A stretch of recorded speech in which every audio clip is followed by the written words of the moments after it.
Gonna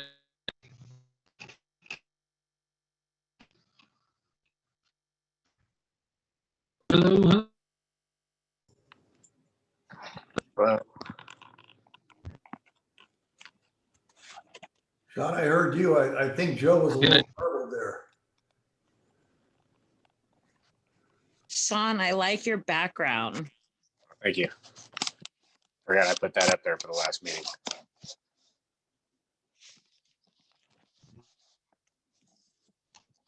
That's it, right?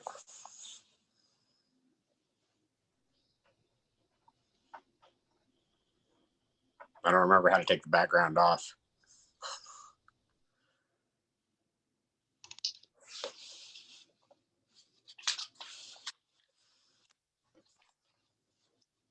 It looks great, so keep it there. All right.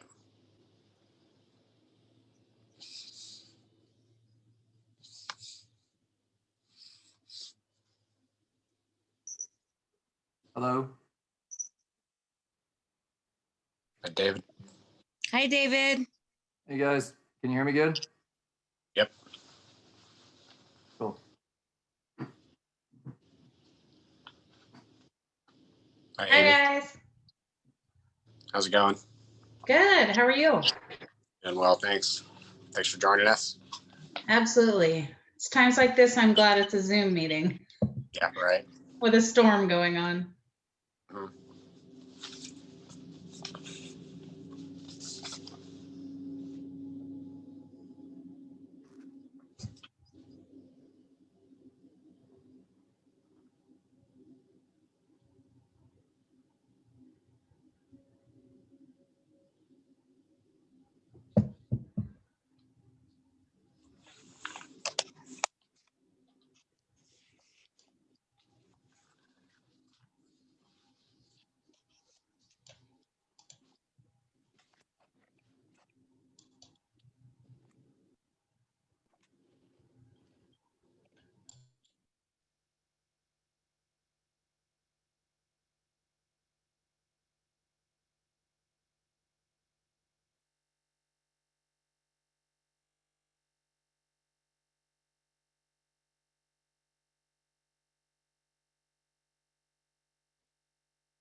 Hey Kevin, this is Wes. We're not able to promote your phone number for some reason. Can you log in with a different number,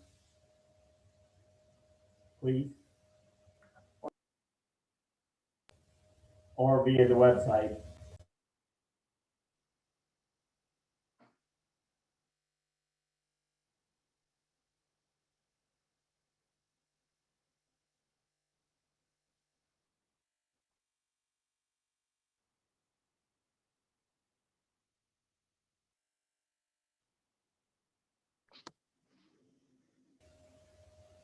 Do we have everybody on? Hey Sean, Joe just texted me that he's having technical difficulties. He's going to reboot. I don't know if you want to give him a couple more minutes. Yeah, it's fine. We can give them a couple more minutes. Sean, I like your background. Thank you. I need to work on mine. Yeah.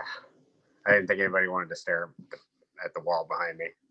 I had that set from the mayor and council member meetings, trainings, whatever.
Wes, this is Sergeant Griffiths. Can you guys hear me now?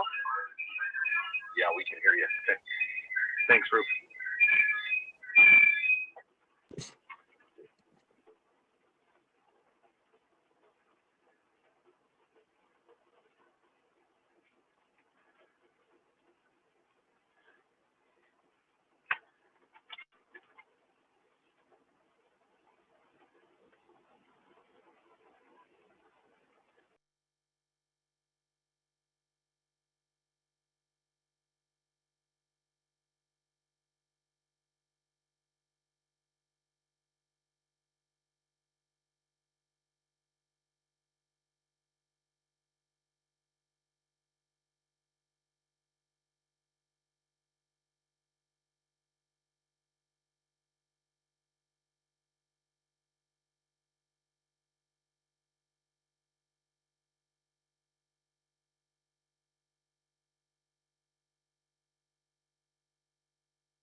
Okay, this is Joe. Can anybody hear me?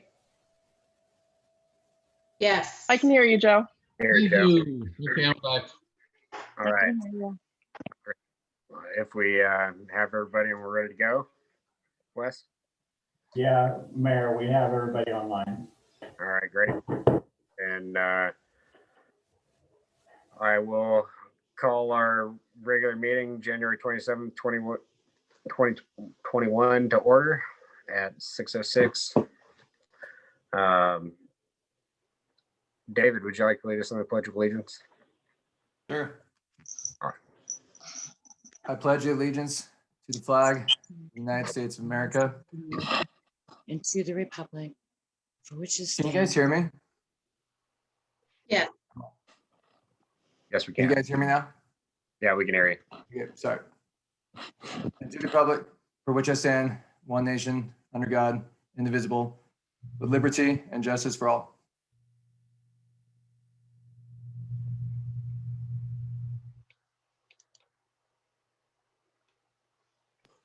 Thank you, David. Madam Clerk, will you call the roll? Sure. Councilmember Mendoza. She's muted. Here. There we go. Thank Ackerman, If you said Ackerman, here. Burris, Here. Fatula, Here, and Mayor Loman. Thank you. And can I get a motion to approve the agenda order? I move that we approve the agenda. second, Great. Madam Clerk, will you call the roll? Councilmember Mendoza, Aye. Ackerman, Aye. Burris, Aye. Fatula, aye. and Mayor Loman. All right, thank you. All right, on to item 3, agency reports. Sergeant, would you like to start? Sure. Thank you, Sean. This is Sergeant Griffiths with the Placer County Sheriff's Office. This meeting, there's not a lot to report. I'll have stats for the next meeting. Colfax has been relatively quiet for the last couple of weeks. No major incidents to report. I know the deputies, thanks to the camera system that you guys installed at the ballpark, were able to find somebody up there on the ballpark, and I actually got to see that video the next day. I talked to Deputy Jacobs today, who was out there at that. He thinks it was just one of our locals trying to find a place to sleep. So that was nice to see that those cameras are doing what they're supposed to do. The only other thing I'd talk about is that the incoming weather and what that's going to do to driving, and try to, put out the, hey, let's be cautious and let's do what we can to take care of each other on the roadway. And then I know with that comes a lot of frustration from the people who are driving up the mountain, getting off into our city, and creating quite the traffic jams going around. I've already talked to the deputies about that, and to make sure that whatever we're doing is to promote the city and to take care of the businesses and the community as a whole. And however we can help anybody out, we'll be there. Great. Thank you very much. And I'm looking forward to meeting with you tomorrow. 9 o'clock in the morning. I'll see you then. All right, great. All right. Chief Egan or Estes? Good evening, council, members of the audience. Brian Egan, Battalion Chief, Cal Fire, Placer County Fire, the City of Colfax Fire Department. With me tonight again is a unit in Placer County Fire Chief Estes, and East Division Fire Chief Mike Rufinot. So for this evening, short little agency report, not a whole lot going on since we last talked. We've put together our volunteer training calendar. It's was sent out 2 days ago. It'll encompass the next 12 months worth of training, starting this February 4th, the first Thursday of the month. And so the volunteers will be getting back into the swing of the monthly trainings that we've been hampered by COVID and the restrictions there to be able to meet and train with our volunteers. So that will be starting. We're working on a new, I spoke about this last council meeting about getting the volunteer fit tested for breathing apparatus. We're working on a new vendor for the RPP program, the respiratory protection program. Sutter Roseville, who always did our occupational health screenings, no longer does occupational health. So I'm working with city staff to get a new vendor down in the Roseville area set for that. Engine 37, when we last met, Engine 37 had just been taken down to the shop. It's having some pump shift issues. Just communicated with the volunteers this evening. We still have not received a repair bid yet for that engine. It's still out of service. We'll be working with the vendor here in the next day or so to see if we can get a better idea of how long it's going to be out. And then Kevin mentioned it, and we'll mention it as well, the storm coming in this tonight again and through tomorrow and into the first part of Friday. And we have increased staffing on the I-80 corridor to help with mitigate the increase in calls. The last 24 hours, it's been a steady amount of calls above the Colfax area in the I-80 corridor. Luckily, most of it's been benign, spin outs, things like that. And we'll just keep our travelers and our residents as safe as we can, and just ask that everybody, if you don't have to be out on the road, stay at home. So with that, any questions?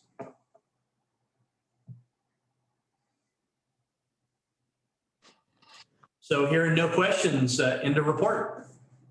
Thank you, Chief. And I'm sorry I jumped ahead too. Did anybody have any questions for Sergeant Griffiths? No. Okay, great.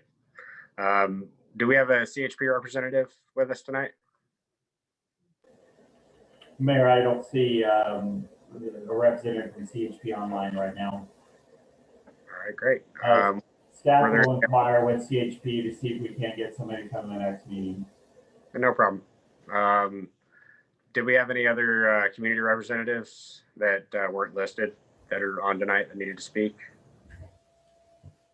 Sally with the chamber said she's not going to be able to make it tonight. I'm not aware if there's anybody else on the line from any other organizations within the community. All right, great. Thanks, Wes. All right, that'll conclude our agency reports.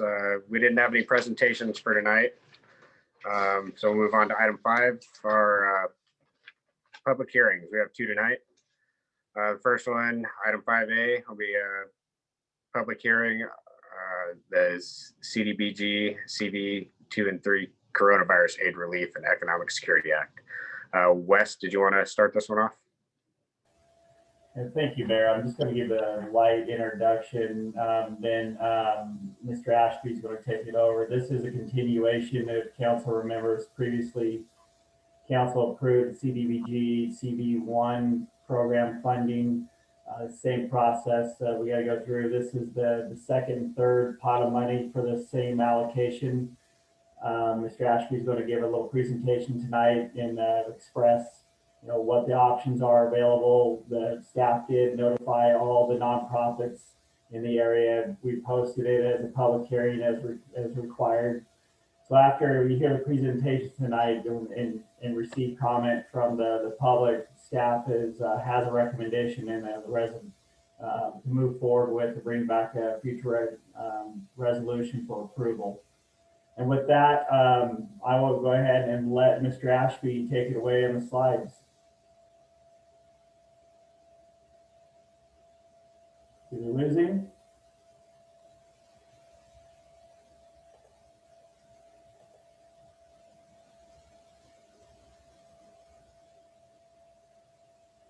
So Shanna, can you promote Paul Ashby again, please?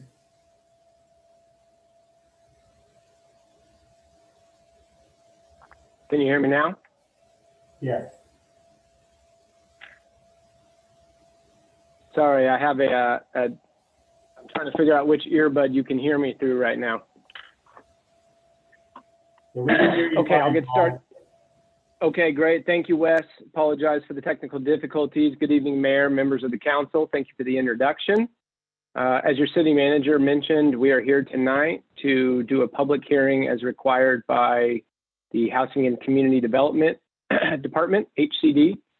As you know, back in March, Congress passed the CARES Act, Coronavirus Aid, Relief, and Economic Securities Act, which is meant to help local jurisdictions deal with the COVID-19 pandemic. So tonight we're going to be discussing the next round of funding that has come available. We'll open this up to the public after we're done giving a quick presentation, and I'll be happy to answer any questions you might have. Next slide, please.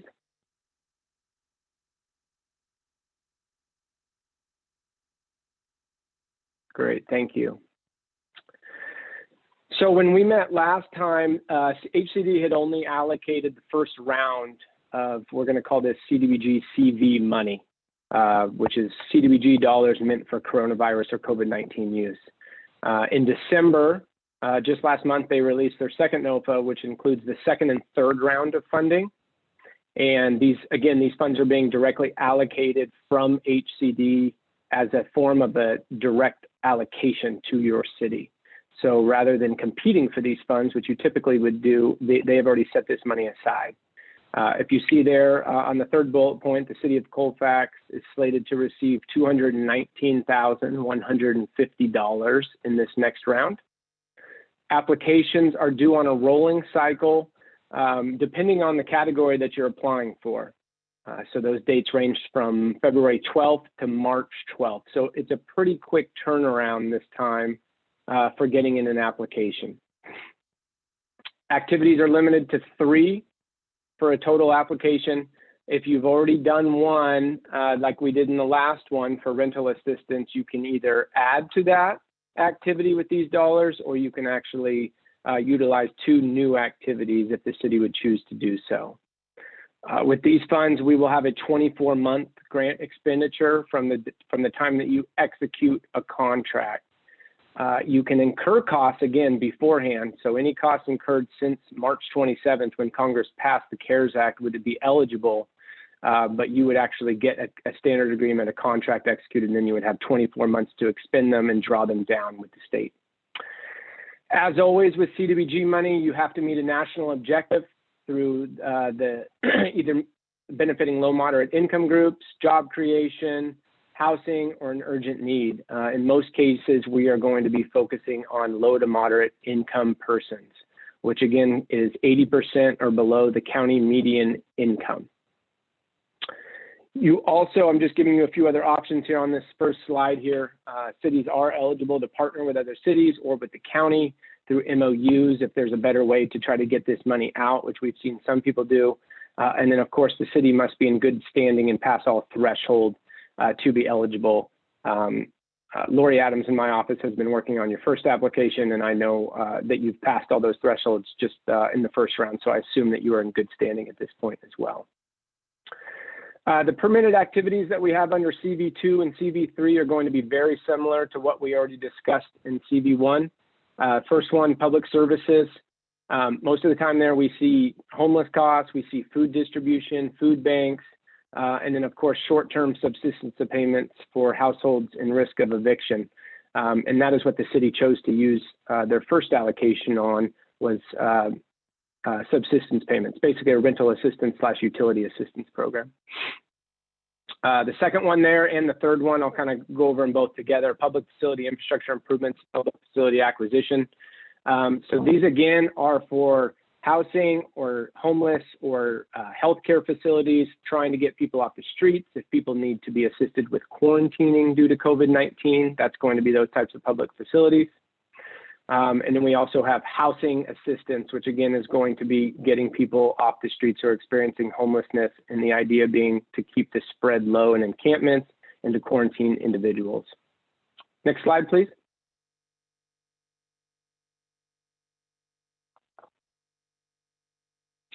And then lastly, under permitted activities, we have economic development, you have business assistance and micro assistance.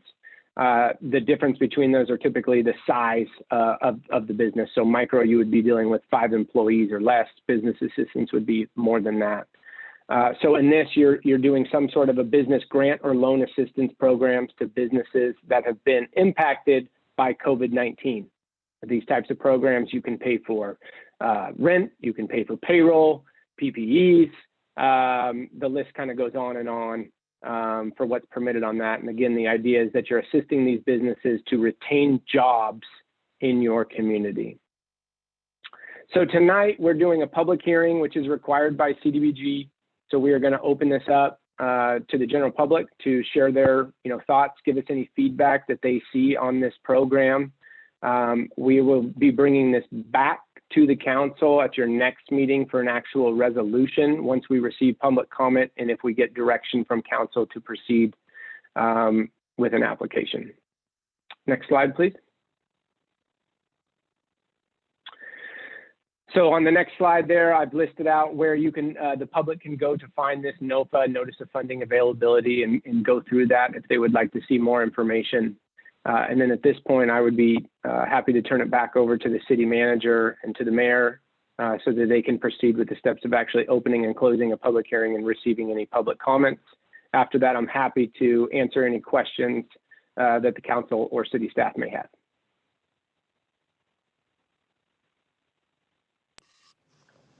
Okay, thank you very much for that presentation. So the public hearing is open. Do we have any public comment on this item? Wes? Mayor, I'm not seeing any at this time. Shanna, do you see any? Not at this time, no. Mr. Mayor, we don't have any public comment on this item. Okay, great. Then I will close the public hearing and open it up to council for any questions. David, you want to kick us off? Do you have any questions? No questions. And thank you for the presentation, Paul. Great. Thanks. Marnie? Hi, yeah, no, I have no questions. Thank you for the presentation. Thank you. All right. Joe? Yeah, I got just a couple of things, and maybe it's not a question so much, but just clarification. So we have a number of businesses in Colfax that are small businesses. So I would guess about half of them are in the under 5 employee range. So how would those businesses go after applying for this? So if you, thank you for the question, Councilman. If you were going to apply for this, the city would first need to put an application together for economic development micro assistance program, and the city would be putting together this business assistance program that you would be implementing within the city limits. Once that actually occurs, then these businesses would apply to the city or a third party that the city has hired to administrate that type of a program. So I just want to make sure that it's clear that the local businesses would not be applying directly to the state. This wouldn't be like a PPP program. This would be something that the city specifically sets up for your businesses, and they would apply underneath that program. Most of the cities that we work with that have done this or tried to do an economic development program typically hire a third party, either a nonprofit, a chamber of commerce, or a for-profit business that is run this. The state actually asks that whoever is going to administrate such a program has a few years of experience in doing so. So if that's the direction that the council wishes to proceed, then we would want to make sure that we vet an organization or an agency that's able to take that on in partnership with the city. And I assume the same thing would apply for if a program was targeted towards the residents. Exactly. Yes. So the city would apply, and then these residents would be applying either to the city or an administrator that they contracted with to actually implement the program. Correct. So part of our role tonight as council is to give direction to the city manager on what types of programs we want to go after. That would be correct. The idea was to take public comment and to see if there's any citizen participation. And then at this point, we would be looking for some direction from council. It's my understanding that staff has at least made the following recommendation of utilizing these same dollars for that rental assistance program and putting it towards that same effort. Okay.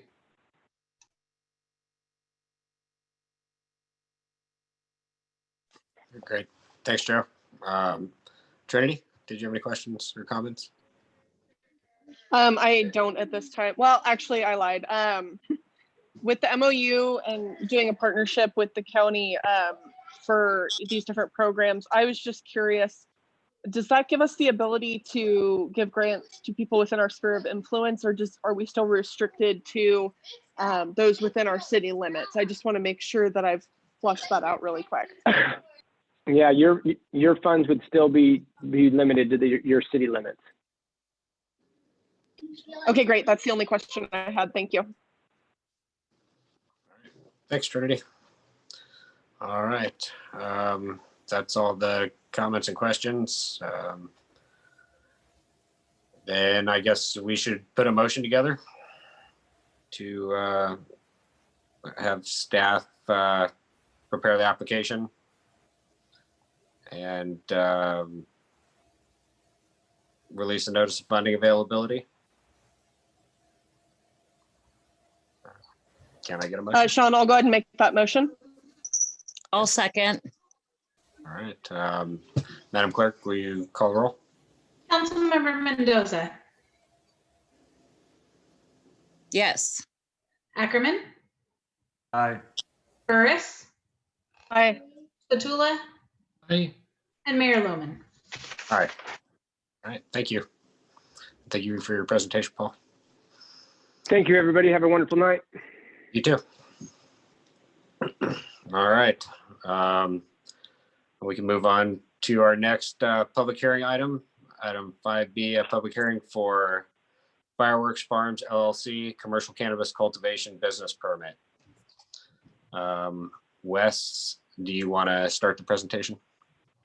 I do. Thank you, Mr. Mayor.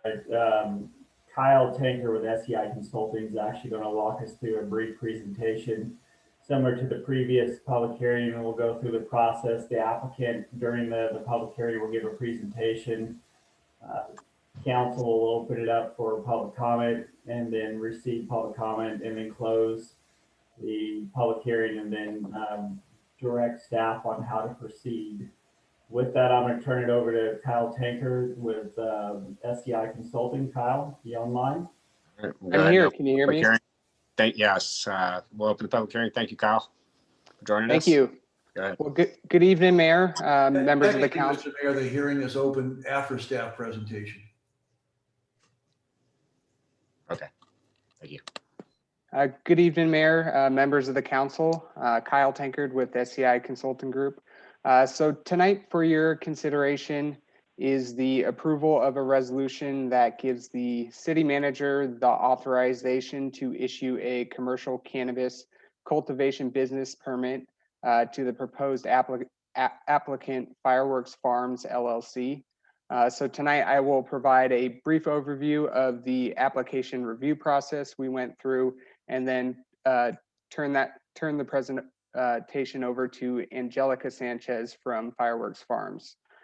So on August 26, 2020, Council adopted resolution number 53-2020, approving the commercial cannabis business permit application procedure guidelines, which directed staff to open the process for accepting cannabis applications for the 8 new cannabis permits that were made available with the update to the city's cannabis ordinance. So staff released the application notification on September 25th of last year, and the application period closed on November 24th.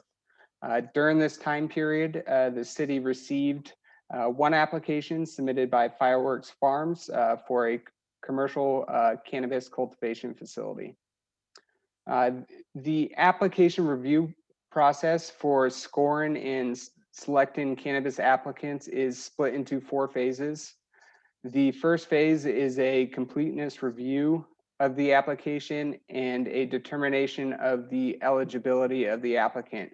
So essentially in this phase, the application is reviewed to ensure that all the required documents have been submitted to the city, and a background check is conducted on the owner of the business listed in the application. So phase 1 of the review was completed by our firm on December 7th. It was determined that the submitted application was complete and the owner had also passed the required background check. The applicant was notified in writing that their application would proceed to phase 2 of the review, which is the third-party review. In phase 2 of the review process, the application undergoes a detailed review and is scored based on 9 criteria that was established by the permit application procedure guidelines and also approved by council. So in order to proceed to the next phase, in the application process, the applicant is required to receive a minimum score of 80% on their application. So we completed our detailed phase 2 review on January 4th of this month, and the applicant received a passing score of 95.22%. A detailed application review summary report was included in tonight's agenda packet, which provided a breakdown on how the application was scored. So this brings us here tonight for phase 3 of the review process, which requires the city council to make a final determination regarding whether to authorize the city manager to issue a commercial cannabis cultivation business permit to Fireworks Farms. Approval from council tonight will authorize the applicant to proceed to phase 4. Under this final phase of review and selection, the issuance of the permit is conditional upon the applicant completing all necessary land use approvals and completing all land improvements to the property. And the permit would be valid for 1 year upon issuance. So this concludes my portion of the presentation, and I'm pleased to introduce Angelica Sanchez from Firework Farms. And before she does, Mr. Mayor, it's appropriate now to open the public hearing. Right, thank you. All right, now we will officially open the public hearing. And Angelica, thank you for being with us. Go ahead. Absolutely, thank you for having me.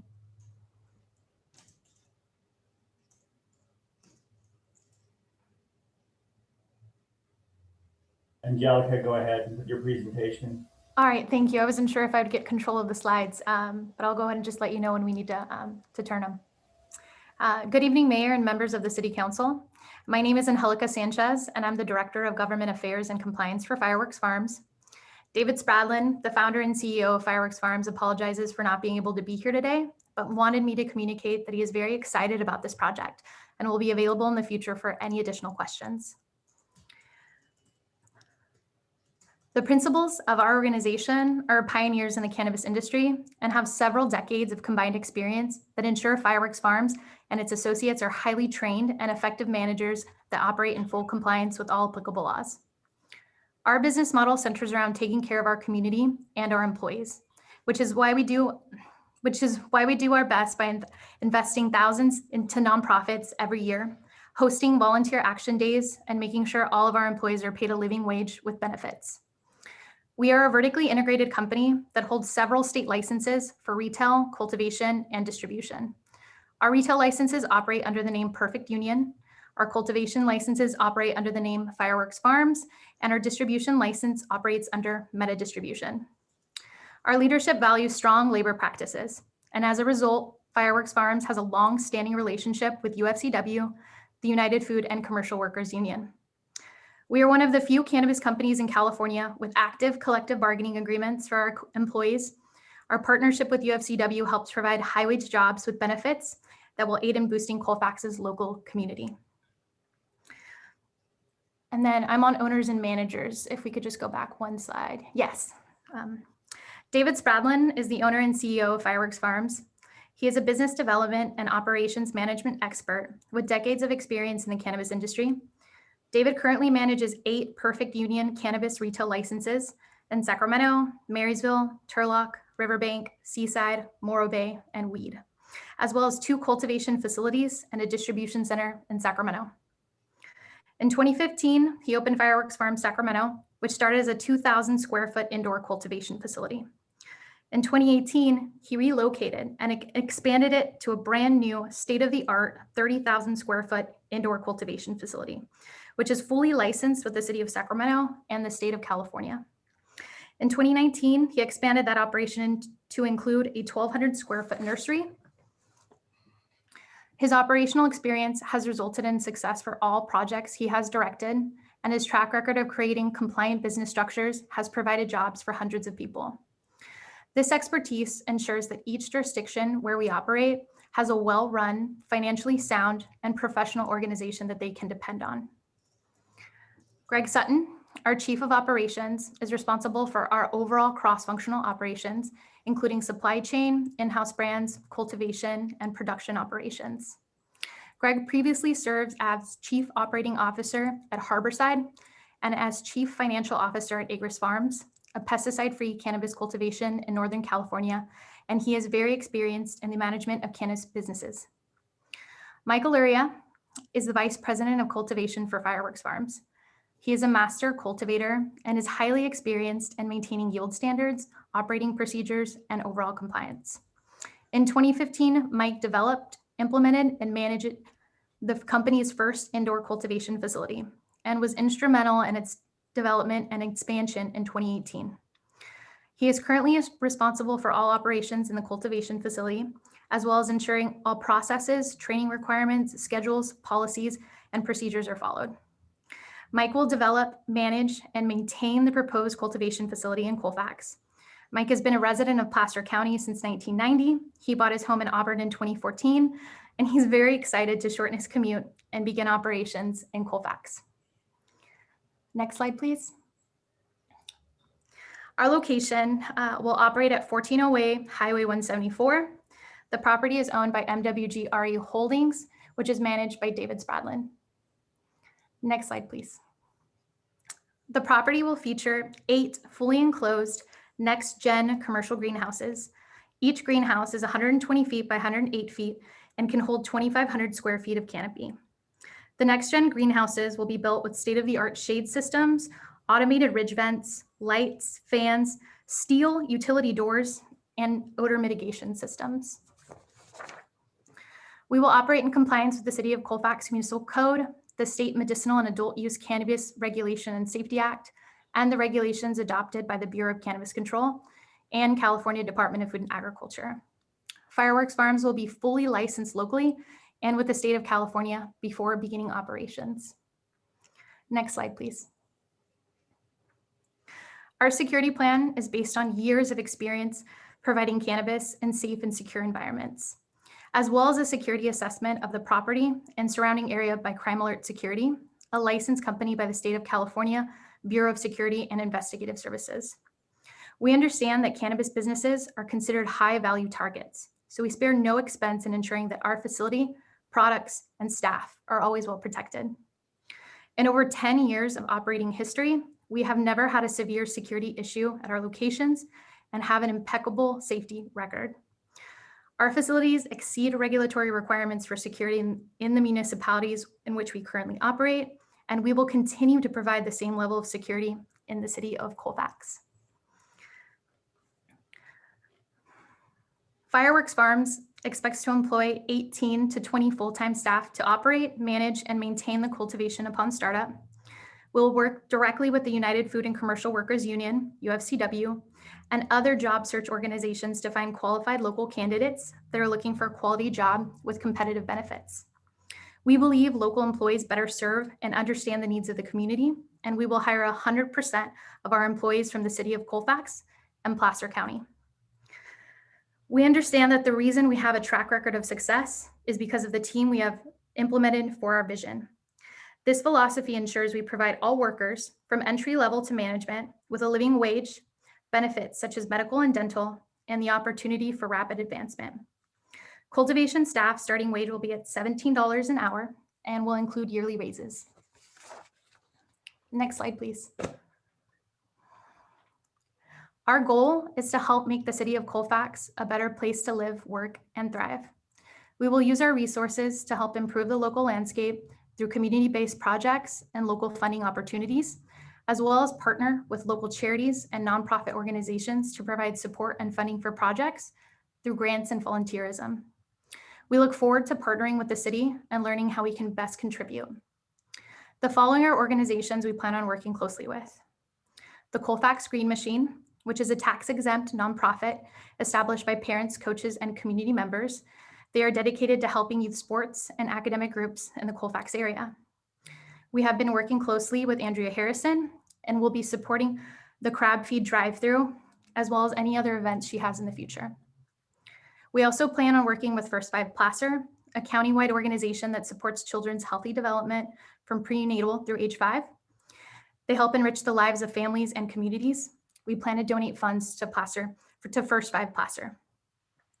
We also plan on helping the Friends of the Colfax Theater, whose mission is dedicated to the acquisition and operation of the Colfax Theater for the benefit and enjoyment of the entire Colfax community. We plan to donate funds to Friends of the Colfax Theater. And that is all. I would just like to thank you for allowing me to present to you today, and I'm happy to answer any questions you may have. Okay, thank you very much for that presentation. All right. So do you want to go ahead and start with public comment, Nick or Wes? Yes, Mr. Mayor, it would be appropriate now to take public testimony, and we did receive several public comments. All right. Let's go ahead and accept public testimony then. Mr. Mayor, I was just hoping we could clarify, are we limiting public comment to 3 minutes as we typically do? Yeah. Okay. I just want to make sure I clarify for our folks on Facebook. Sounds good. Do we have any call-in comment? Hey, before we get to that, I got one other question for you, Sean. Go ahead. We should probably read the other comments that came in that Mick was talking about. And I have one here that came in as well. I think, Mr. Mayor, there should be some slides that contain the comments and the information staff compiled in response to those comments. I know there are slides, but I'm wondering if the public actually gets to see that. They should come up. Okay. All right. Nick or Wes, do you want to take it away with the public comment? Public testimony? We're supposed to offer. Mr. Mayor, are you asking us to read this, or you want us to take the verbal comments in addition to the written ones that we're presenting right now? We should probably read it out for anybody who's not getting video. Okay, well, I'll attempt to get this all done here. So we have from Gloria Freeman submitted. She said we're objecting to the permit under Colfax and Placer County Code Section 5, 3.2230 and 17.16208. The general and master plan of Colfax do not indicate that cannabis facility can be approved in this location. Staff provided back a response to that. Commercial cannabis cultivation is allowed on this location by the city zoning ordinance, Colfax Municipal Code Title 17.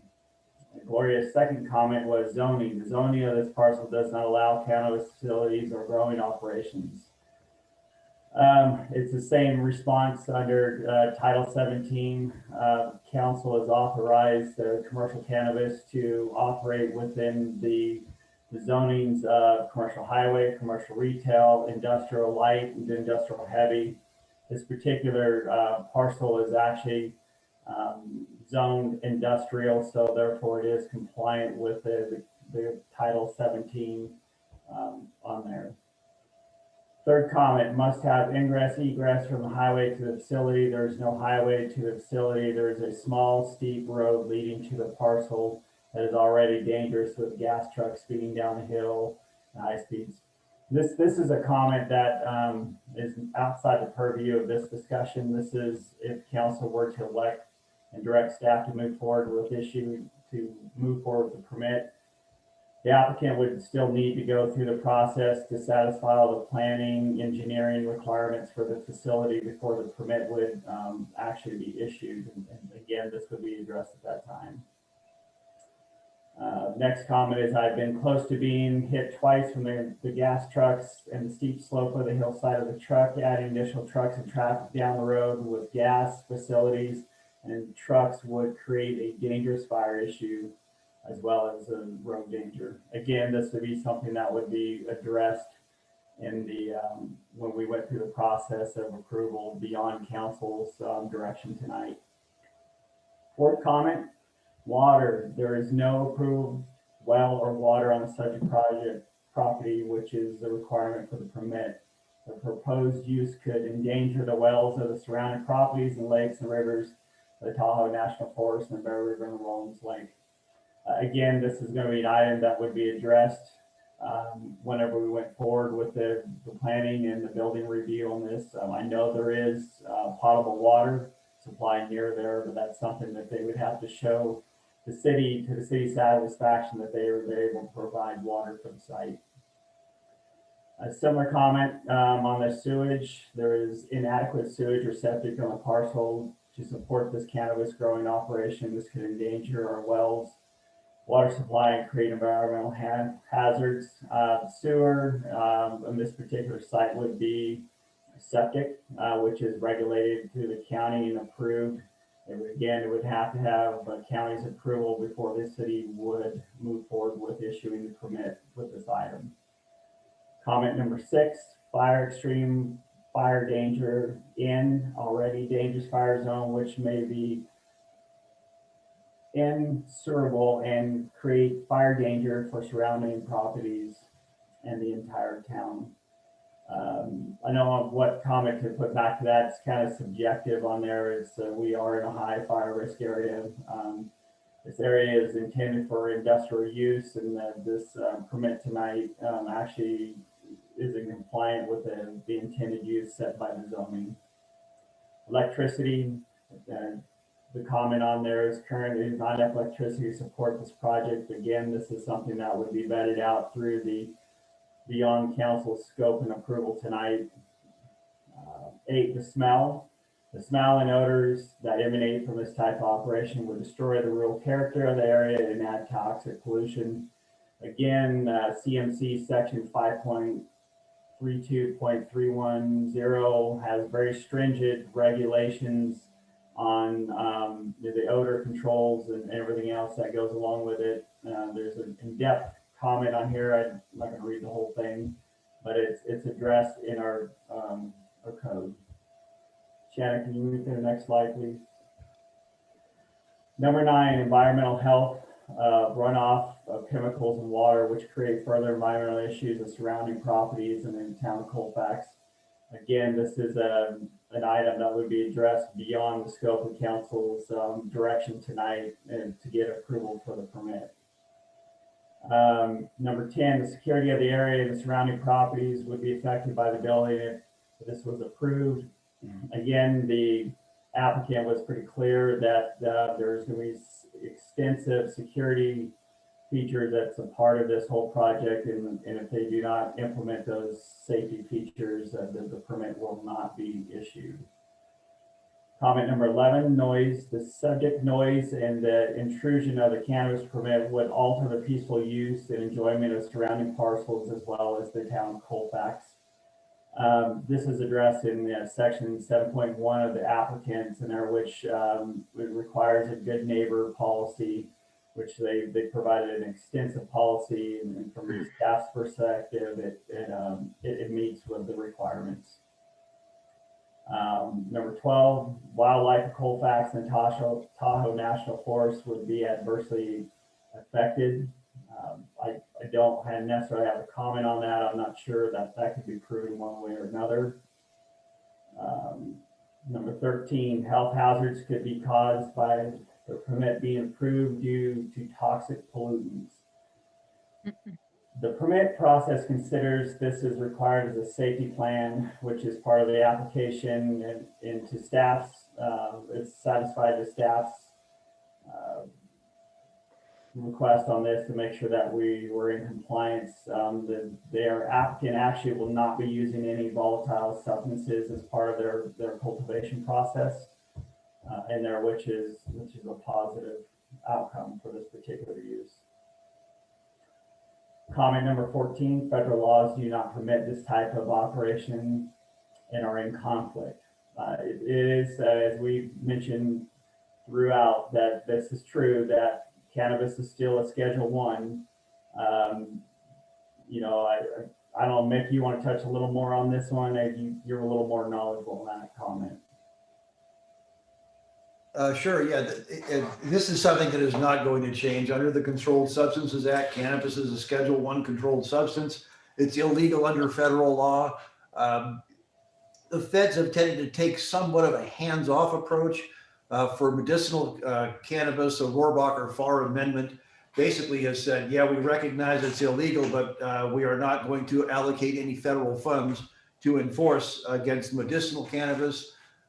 Enforcement remains open for adult use cannabis, but again, I'm not aware of any prosecutions recently, and it doesn't look like that's a realistic possibility, but the federal policy can always change and they can always prosecute if they decide to do so. That's an inherent risk in this business. And Mick, do you correct me if I'm wrong, but didn't Congress pass during the 2019 resolution on the 2020 spending plan an amendment led by Tom McClintock that also defunded any federal basically enforcement of adult use cannabis? That is correct. Yep. Thank you. Thanks, Mick. Comment number 15, Placer County is free of this type of operations, making property valuable. This could lower the value and affect the character of the town and their county. That's correct. The county does not allow commercial cannabis activities, but does allow indoor and outdoor cultivation for personal use.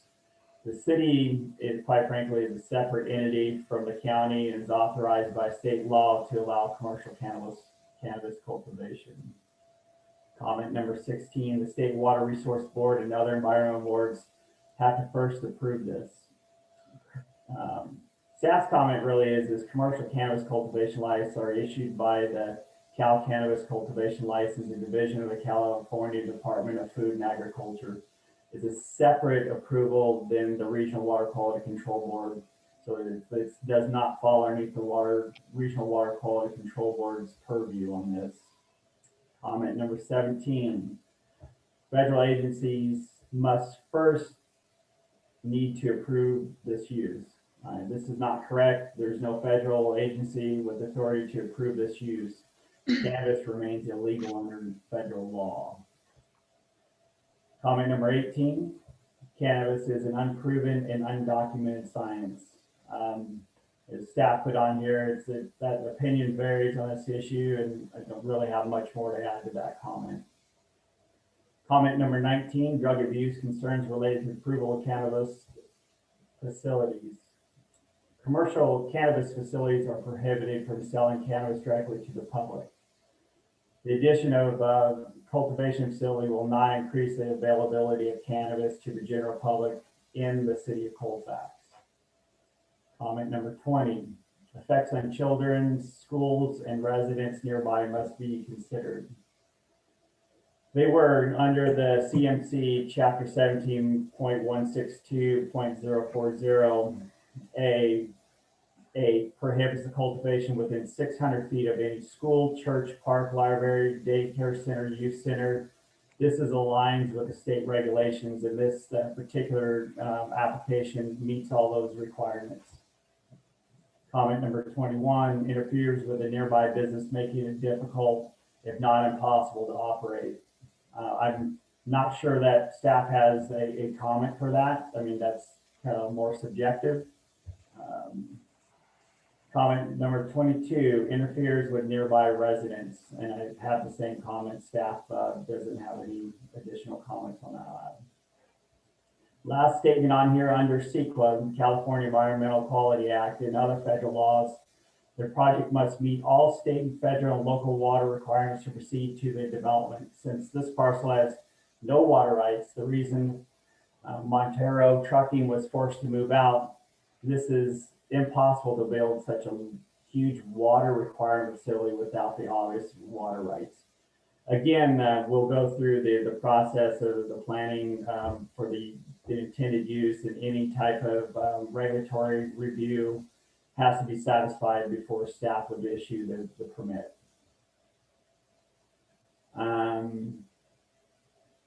The addition requirements for NEPA. NEPA is, staff's comments is there is no oversight from NEPA on this particular use for the cannabis cultivation permit on private land. I think the last comment I see on here, the road issues is also another impossibility, as it does not meet the requirements of beginning on freeway. This very small road off Highway 174 cannot support the type of traffic needed for this type of development. Again, this is something that staff would need to vet through with the applicant as part of the planning and building and construction application portion of it, move forward. It's funny, this is the same site that Joe wanted to get Brian, we can hear you. crew set up at. Egan. All right, so the next one from Heath Nagy submitted. First comment is, what is the expected impact on community safety with allowing a federal illegal substance to be grown in a mixed neighborhood? Staff's comment is the applicant submitted a security plan, as we mentioned previously to the other comments, and it has all the controls, 24-hour day monitoring, 1 to 2 guards during the on-site, during operations, everything that satisfies and meets the state standards. Comment number 2, there's been an increase in crime in the area, including drug use, burglary, vandalism, and theft. Again, it's pretty much the same response we did in response number 1. The applicant's security plan, it meets all the requirements. Comment number 3, we are all on wells that draw down from shallow aquifers. What is the proposal for grow fertilizer and other toxic chemicals to never enter into the water supply? And our comment in here really is the applicant process requires the applicant to describe how the location will be supplied with adequate electricity, sewer, water, storm drain facilities for the intended purpose, which is addressed in section 7.5 of the third-party review, reflects the applicant satisfied all these requirements. If council remembers in the previous slides, the evaluation sheet that SEI consulting provided in there, the scoring criteria in there for 7.5, it laid it out clearly. The review, they definitely met the requirement. Do we have any more, Shannon? Comment number 4, how will the smell from the cultivation be addressed? There are numerous lawsuits by property owners due to the smell of cannabis farms causing diminishing property values in neighborhoods while the business is in violation of federal law. Again, the staff acknowledges that, federal law prohibits the cannabis businesses, but as we previously mentioned, the applicant is intending to provide adequate air filtration systems as part of the operation, and it met the requirements under the Colfax municipal code.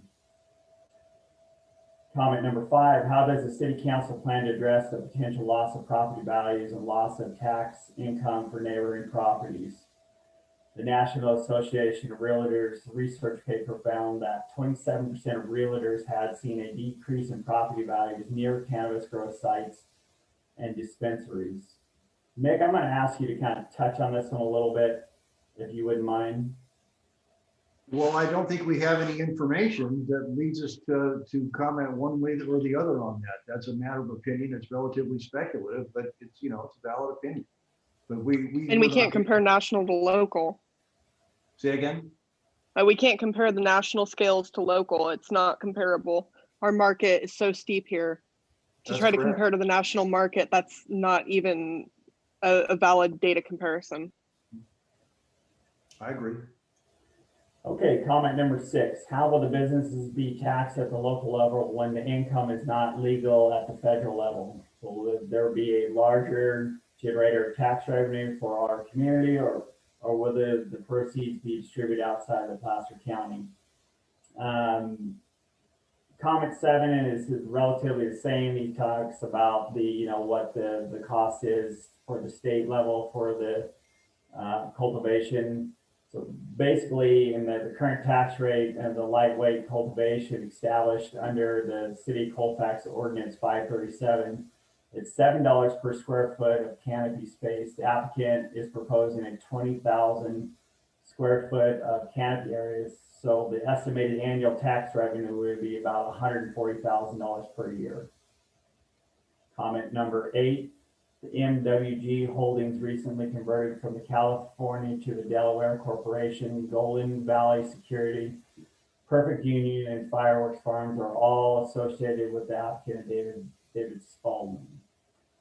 I would ask the applicant to address this structure if they choose to. Angelica, would you like to make a comment on number 8 here? Yeah, absolutely. When I first did the introduction, I did say that David Spradlin was the owner of 8 retail cannabis licenses, as well as 2 cultivations and a distribution facility, which was missed there. We also have our own security company, Golden Valley Security, which provides security to each of our licenses. And if necessary, apologies, I don't know if anybody can hear me. My name is Arturo Sanchez. I'm Vice President of Legal for MWG, and I can further explain the structure of our organization if the council so wishes. Yeah, please go ahead. Okay, so MWG Holdings is the parent corporation for the 8 operating entities and the cultivation and the retail, distribution facility as well.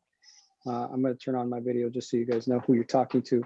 Hi, Arturo Sanchez, Mayor, members of the council, Vice President of Legal, as I said, for the record. Our structure is set up in such a way where each operating entity is its own operating subsidiary. This is a similar structure to the way many operators in the state operate, and that's because you're required to go through a local licensing process in each individual jurisdiction, and that entity in and of itself has to be responsible for its operations. This allows for us to make sure that operations at each individual site are managed and controlled in an appropriate way. They are all 100% owned subsidiaries of MWG. David is the CEO of the parent company and each of the individual subsidiaries below it. And we take great pains to apply our general operating practices and standards all the way through our ownership chain, both at the cultivation sites, at the distribution site, and at all of our 8 operating entities. And we're a fully transparent company. We're required to report all of our financial interest holders and our shareholders to the state of California, and we have done so for several years now. This is Joe. I'm not sure that answered the question. Can you flip that screen back one screen to the last item that you read?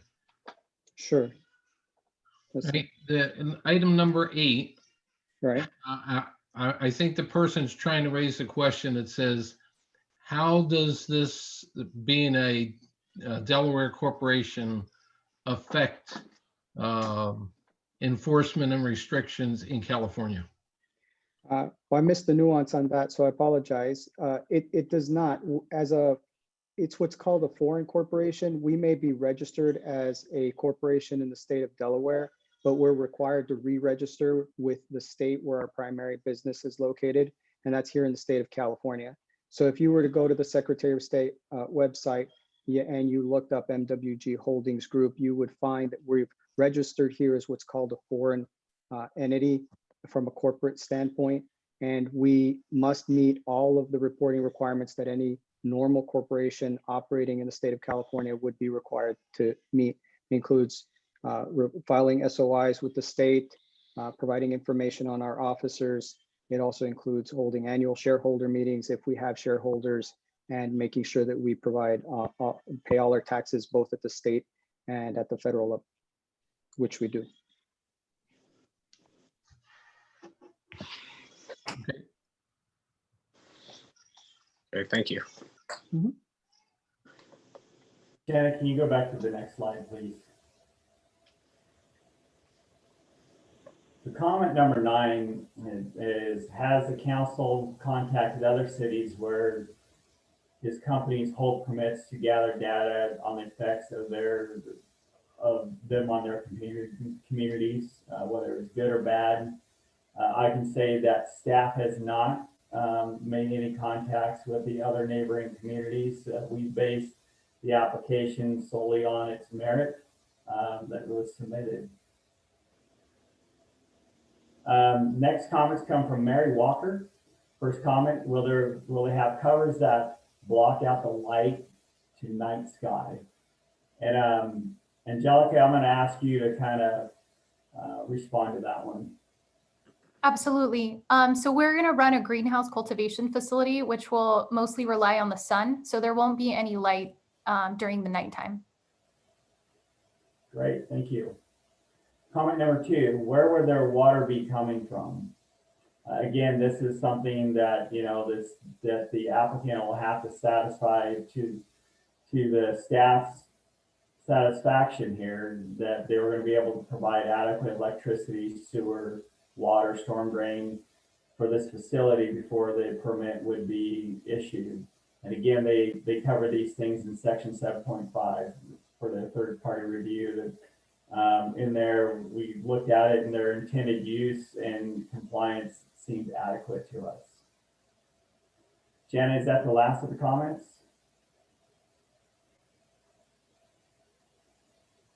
Great. That was all for the slides, but we do have some public comment. We have a Nicole Trujillo Rice that would like to speak. Yes, thank you so much. Can everyone hear me okay? Yes. Wonderful. Thank you, Mayor Lohman. Good evening, Mayor Lohman, Mayor Pro Tem Burris, fellow council members, staff. My name is Nicole Trujillo Rice. I'm the Political and Legislative Director for the United Food and Commercial Workers Local 8. And on behalf of our nearly 35,000 union members within the retail grocery, retail drug, meatpacking, food processing, pharmaceutical, wine, and legalized cannabis industries, we wish to express our strong support for Fireworks Farms application with your city. And we're highlighting our support of Fireworks Perfect Union because of the company's commitment to the highest standards of regulatory compliance, the unique professionalism and experience of the organization's leadership, and most of all, the compassion and care it's shown for communities. We are a union of food and commercial workers. We represent roughly 1.3 million members throughout the United States and California. And we're a part of America that makes safety and reliability a part of every agricultural, processing, and retail transaction. And so for the better part of a decade, we've been, and before recreationally legal, we've fought to ensure that this industry's job creation is abundant with career pathways, and that worker and consumer safety is a top priority. Fireworks shares our vision. They've been at the forefront of our joint labor management statewide accredited apprenticeship program, which is soon to launch. And they're one of the only companies in the state of California to comply with a 30-hour Cal OSHA training for 1 employee and 1 supervisor per license within the first year of licensure, which is a state requirement per Assembly Bill 2799. Our locals had a collective bargaining agreement with Perfect Union since 2010, their first medicinal shop in the city of Orangevale. So they do go back that far, and we're a great partner in that community.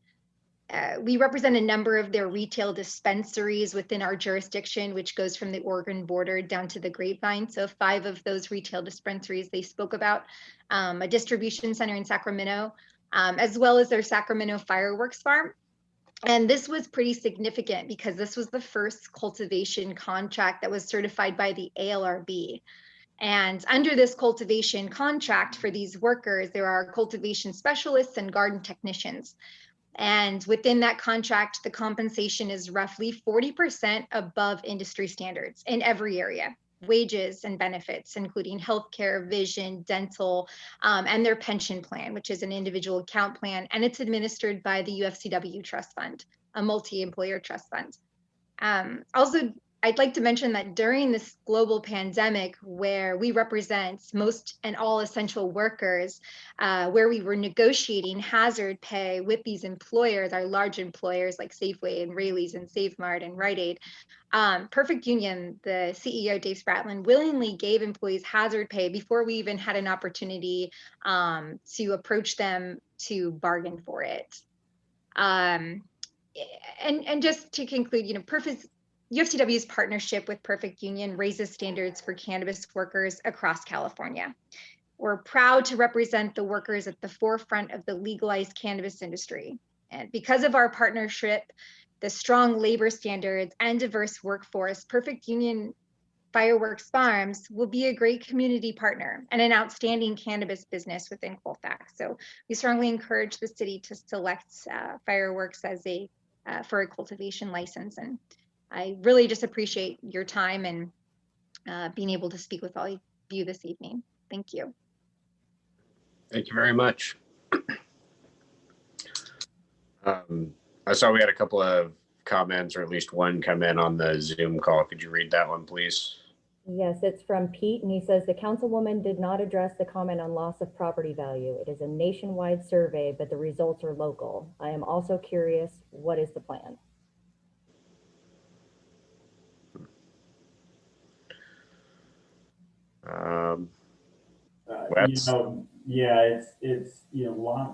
Property value, I guess that would be more subjective, depending on, it could raise property values around, it could have an adverse impact. I don't know. At this point, we don't have any information to make that determination. Thank you. We have another comment from an anonymous attendee that says, I've seen abandoned vehicles on that property and recently saw the fencing was torn down. When would the 24-hour security start? I'm going to assume that's when they open their business, or if they open their business in that location. It sounds like a fair comment, Mayor. Do we have any other comments from anywhere? Anybody on the line that needed to speak? And Sean, this is Joe. I have one letter that was in, that when you're ready, I'll read it. Okay. Do we have any other comments? Yes. Somebody, go ahead.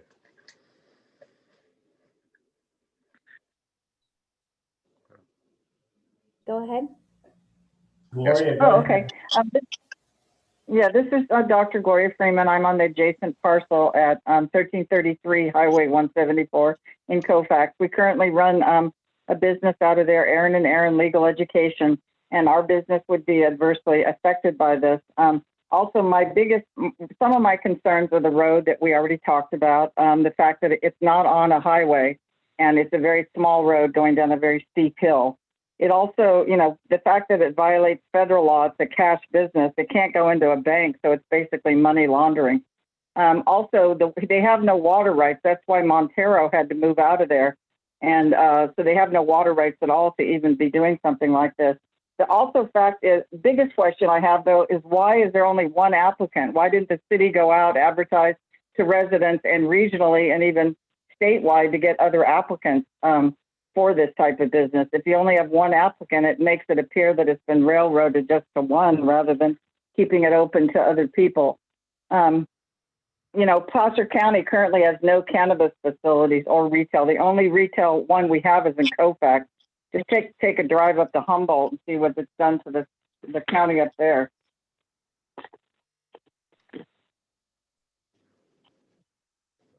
Very good comments. Okay, thank you. Thank you very much, and we definitely appreciate Thank you too. We'll try and make sure we have answers for you.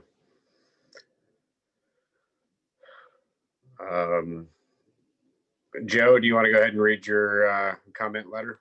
Yeah, this letter is from one of the residents who's a longtime resident of Colfax that has property within that 300-foot zone.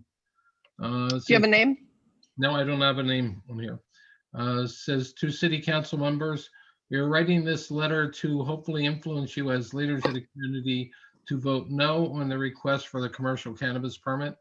The individual requesting a permit does not live in Colfax. Therefore, he will not be living with the consequences of this type of addition to our small town. Colfax needs to remain a safe and healthy place for our schools, businesses, homes, families, children, and travelers. The commercial grow is just the beginning. This allows for more of the same type of businesses to seek out Colfax as an easy mark. Is this how you want our small town to be recognized as a pot growing mecca? We would hope not, because it will also bring unwanted crime to our beautiful little town. We would also hope that you have researched the effects of this type of business on other communities. Has anyone asked why this needs to happen to our communities and our community and not Mr. Spalding's? Upon checking with our real estate agents, this may decrease the value of our property. This could possibly decrease the value of other properties. Healthy, worthy businesses should be encouraged, not ones that could possibly cause theft and lack of regard for others.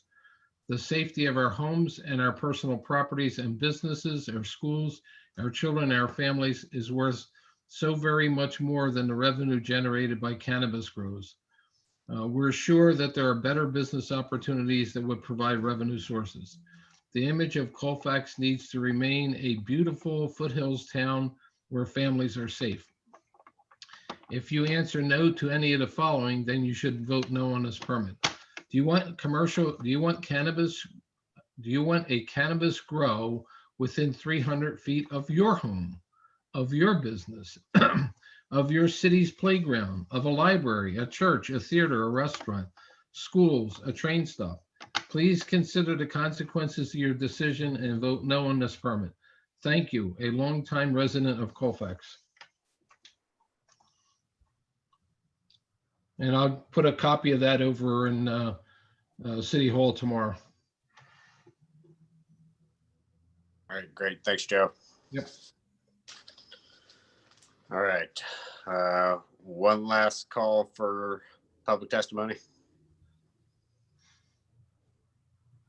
And Mr. Mayor, if there is none, you can still allow the applicant to rebut any of the comments it chooses to rebut before you close the public hearing. Absolutely. Were there any other comments from the applicant? Yes, I would actually like to make the comment that we are legally banked through East and West Bank. So there won't be piles of cash here at the cultivation facility.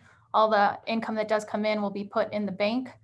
We have also built a small fence just for now because we did get reports that there were homeless and there were abandoned vehicles there.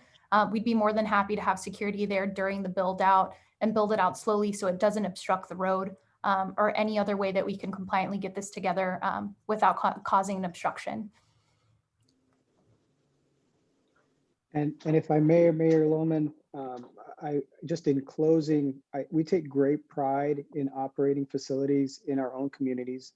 I'm a Sacramento resident. We have 2 retail facilities. We have a cultivation, we have a distribution. David himself is a resident, longtime resident of Sacramento. This is the area in the region that he's taken great pride in laying roots in and has spent a lot of time giving back to the community. Places like Marysville, we have a close working relationship with the police chief there.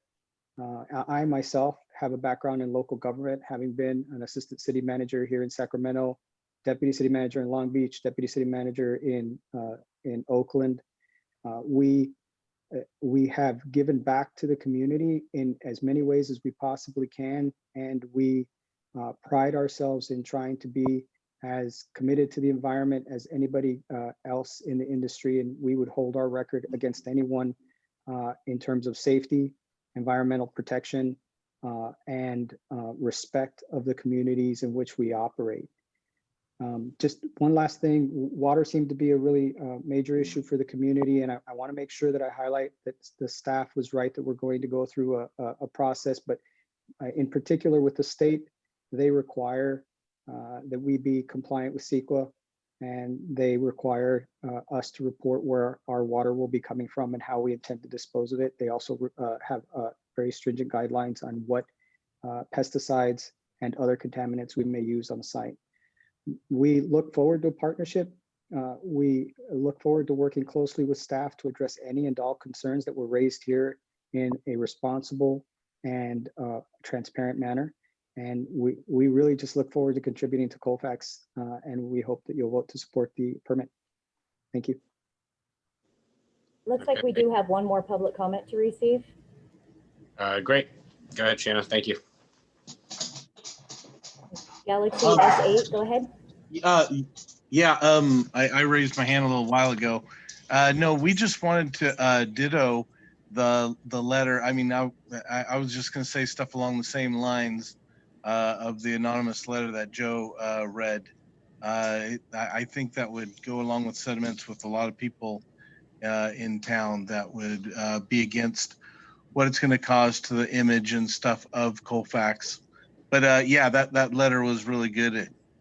It basically said it all. So we just want to say ditto. I apologize for the record. Who's speaking? My name's Jared, local resident.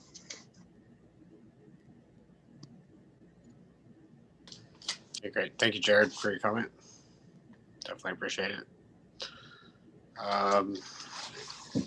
If that is all our public comment and testimony, I'm going to go ahead and close the public hearing and open it up to council comments and questions. Joe, do you want to kick us off? Yeah, when I was listening to all the comments that have been made so far, it sounds like there's a number of areas that some background research is needed in before I could make a decision on this. They mentioned that they have a number of other operating grow facilities and other facilities around California. It would be really good for staff to contact like the city councils and the police in that area to find out what has changed about the quality of life. Are there any issues? Are there not any issues? So that it gets out of this amorphous, maybe it's okay, maybe it's not okay, into some actual facts from real experience with this particular corporation in California. So I think that would be a really worthwhile thing to do. And I would propose we delay the decision to the next meeting so that staff could get us an answer to that. The other question that I think is a pretty serious question is with the shallow wells in that area, I think they need to identify a water source. It could be they're going to truck all their water in, but unless there's a solution to the water thing, it's really a no-go for a growing facility of any type in there. So I think that would be just conceptually, how do they propose handling that way before we get down into a permitting process? So I think that's another one. The waste disposal is a much easier one to deal with because that you could imagine trucking off. But in my younger years, I worked at a greenhouse facility, and I'll tell you, they use a lot of water. So I'd be very concerned whether it's even a solution to truck water into the property. So I'd like to see at least a conceptual idea from them before I make a decision on how they might handle the water situation. Can I comment on the water situation real quick? Sure. So there are raw and treated water lines that run down 174 that are accessible for that area. I'm not sure if they'd be able to get a permit for raw water services off of the pipeline. I think it's all been allocated, but there are treated water lines at the very least at the top of the road there. Right, but that might be something where a short conversation with the water district that says, could they provide that water there through the commercial line that's in place? And if they can't, does that then make it prohibitive for putting any type of facility in there? Yep. Yeah, and I think these are like conceptual questions you want to answer before you even get to a decision on would you approve a permit or not.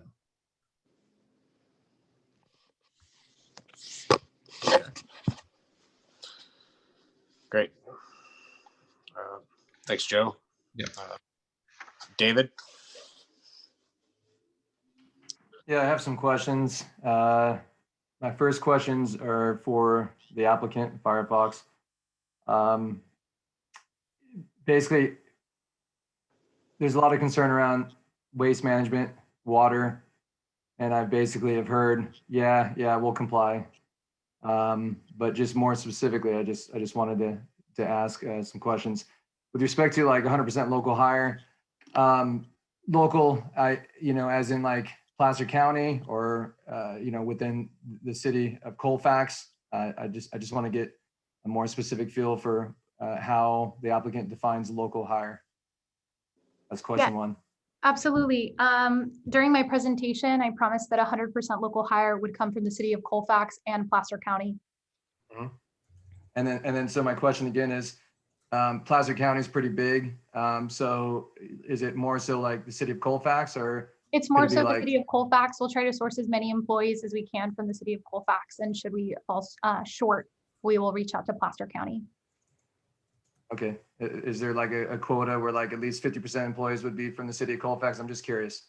Absolutely. In the application, we promised 80% would be from the city of Colfax. 80%. Okay. Thank you. That's question one. Question two, I heard a couple times that Firefox would give back to the community. Mm-hmm. Can you give more specific examples of how Firefox would give back to the community? Absolutely. So here we have a community outreach coordinator. And so what her job is to solely reach out to nonprofits and see how we could support them through through volunteerism and funding.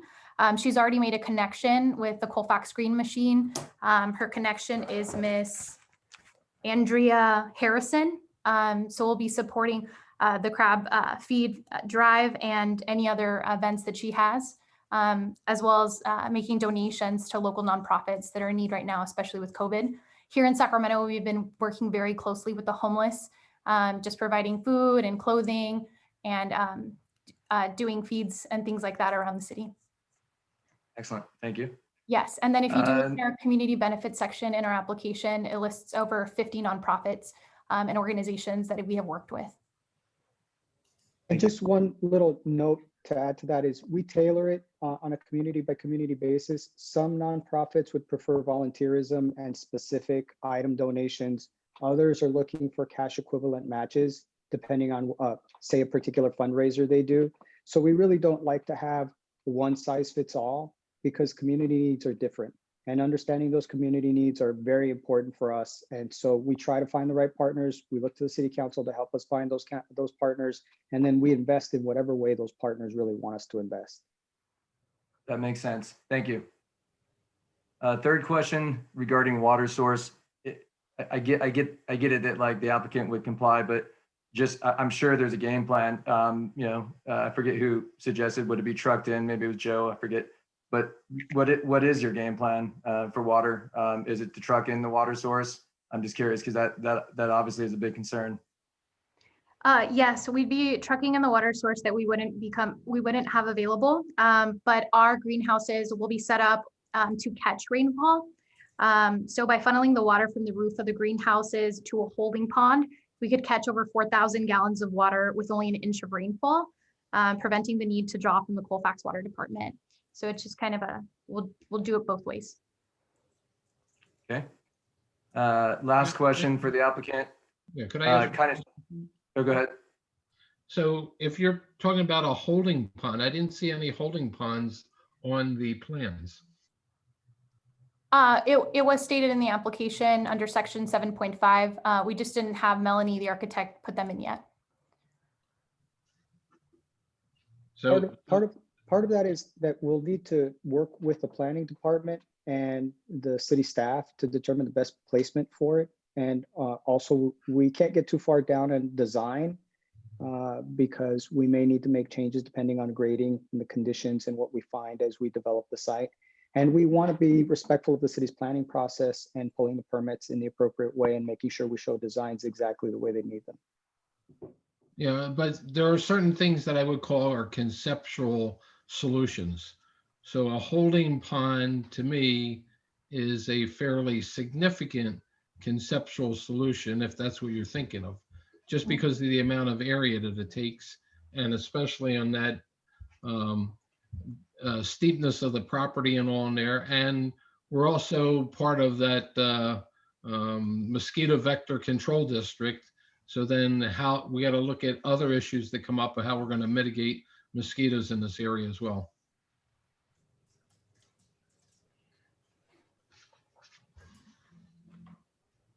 Noted, and we're happy to redo the design to show the conceptual idea. I don't think that the lack of it takes away from the forward thinking that we have in terms of environmental condition and proactiveness and addressing the water issue in a very unique and different way. We did have to submit a grading plan as well, so we can see how we could provide that to the city if that's what you wish. Yeah, and I think you need to address for your 20,000 or 25,000 square foot facility, what quantity of water is going to be needed on a daily basis there. And if you have other grow facilities, you should have a pretty good idea on what that number is, so that if your comment is you're going to truck in the water, that may be an awful lot of trucks. And those are tanker trucks, which is then heavy. I would reframe and say that we're conceptually including a 40,000 gallon pond, rain catching pond, and so we would build around that first and work to design it. But again, we're happy to give you more definitive answers in writing if that's what the council wishes.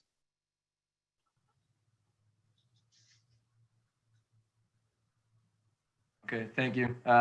Last question, and it kind of goes along with the water. Just more specifically, how would you guys propose to manage and properly dispose of the waste, if you will?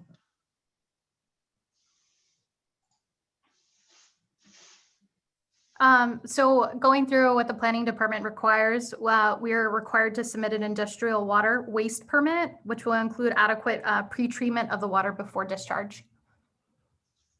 Okay.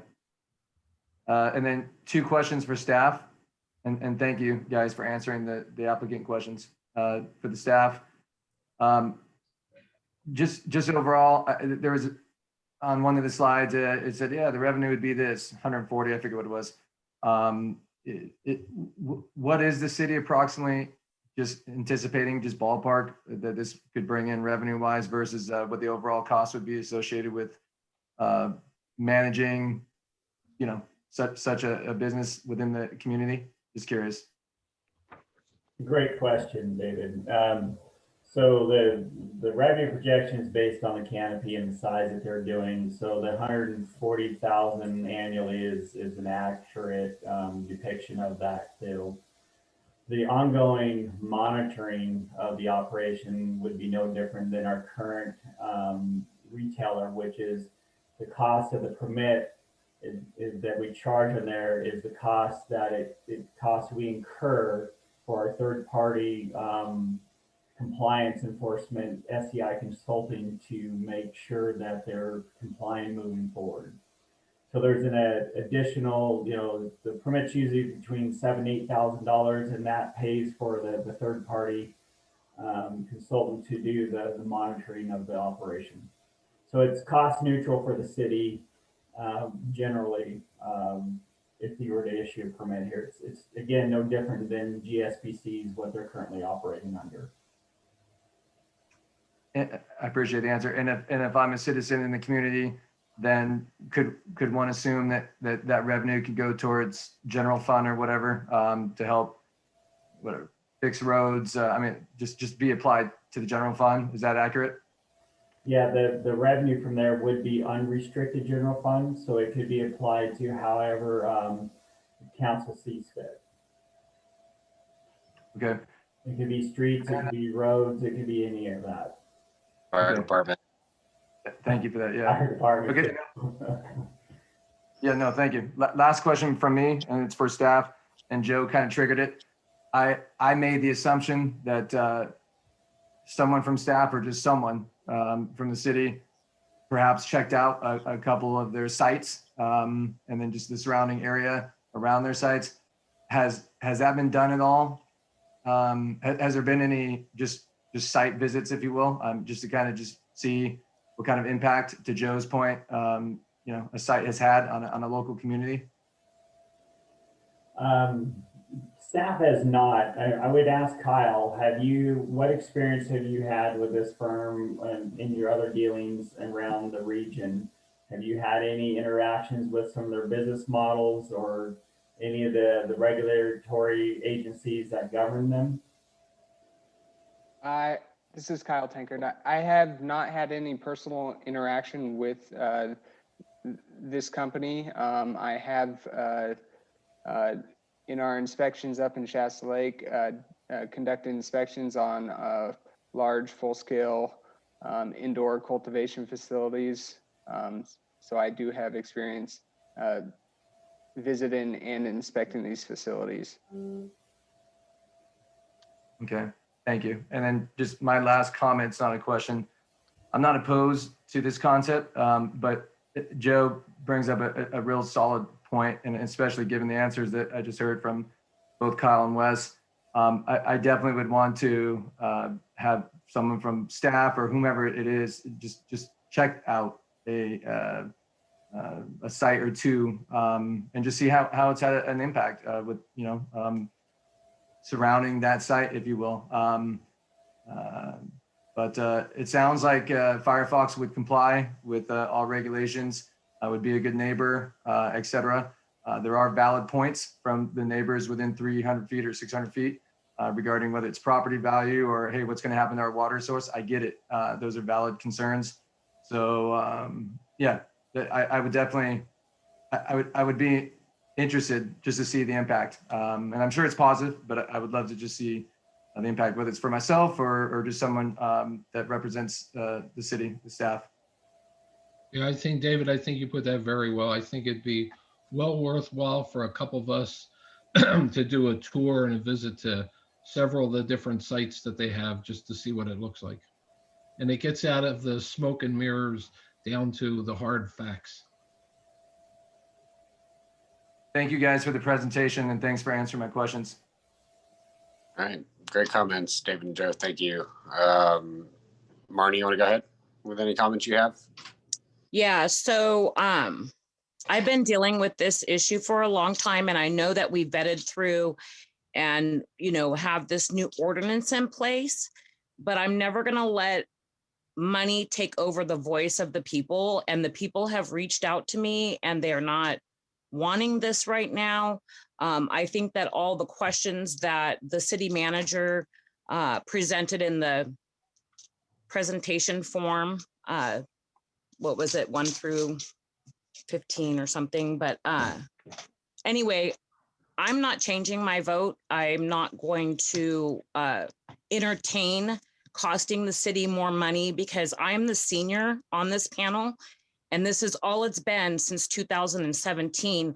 And when the people of Colfax say we are ready to, we feel safe, we, feel like our water is protected, because we do live in one of the most richest environmental areas, and we need to think about these things. And I respect and know that you guys are saying that you'll take care of what you need to take care of by putting this business here, but you need to know that the people of Colfax, the residents that have lived here for generations, are reaching out to me, and they're not happy that this is on the calendar again.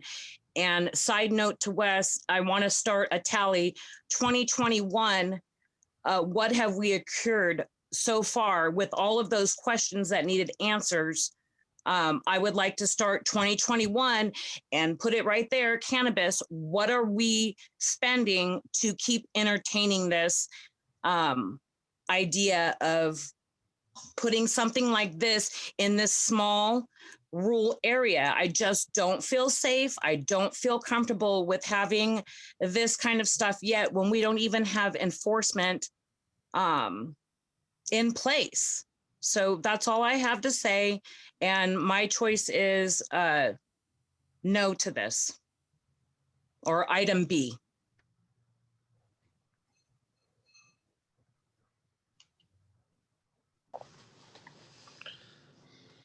All right. Thank you, Marnie. Trinity. Thank you, Sean.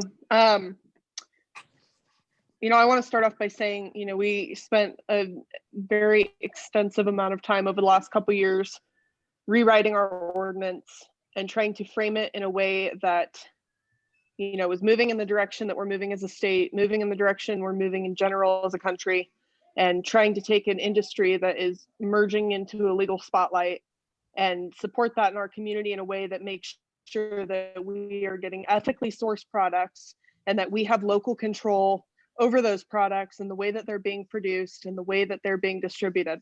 And we have put a lot of work and a lot of money into making it possible for this to happen. And I feel that we should continue to be extremely strict about who we allow into our community and who we allow to do business here, especially in a new and up and coming industry.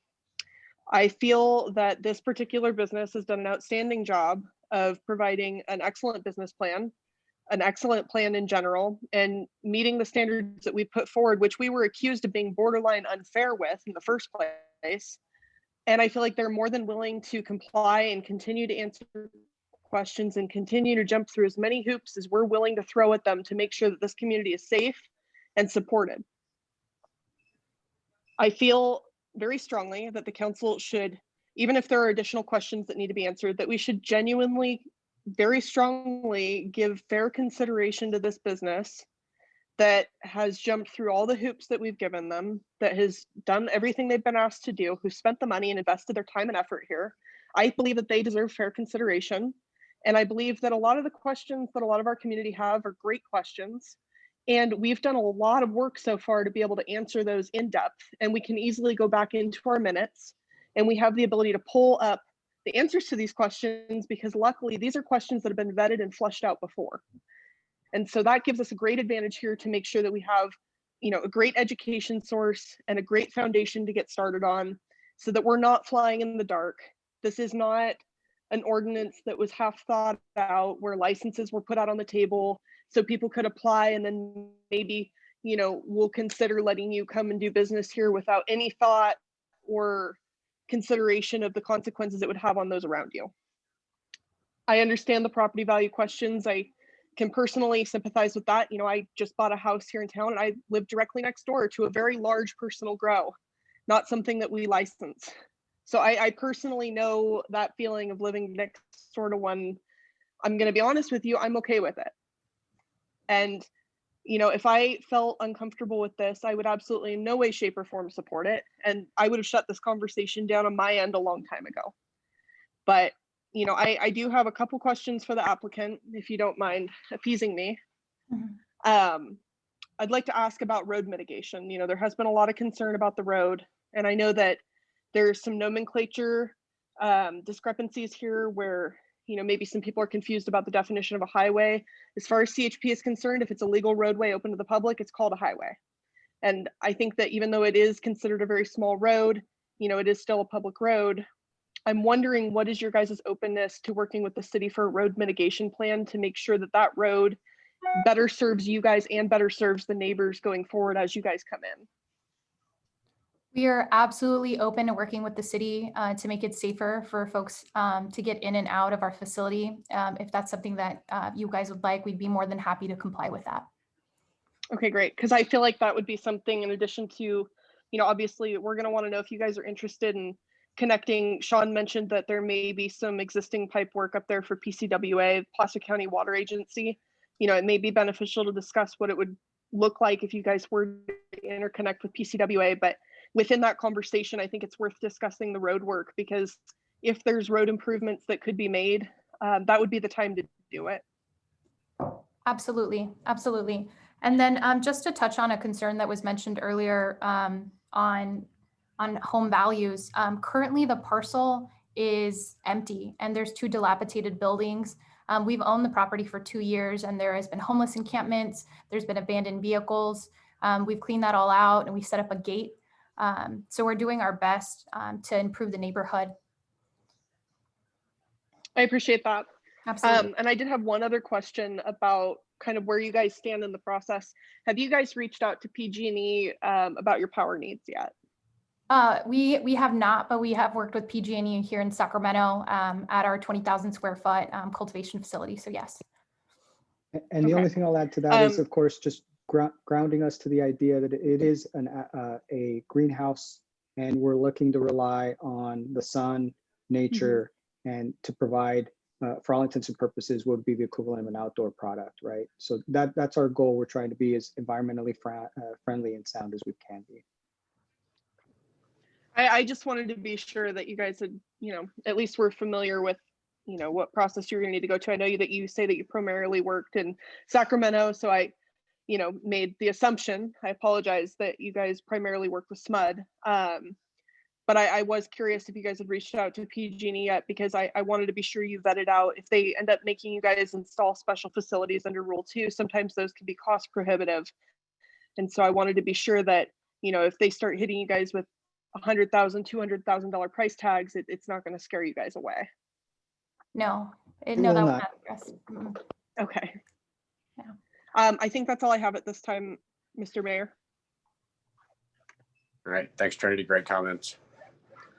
This is a slightly larger facility than I thought we'd see with our first cultivation permit, but it does seem like you guys have pretty much all your I's dotted and T's crossed with the application.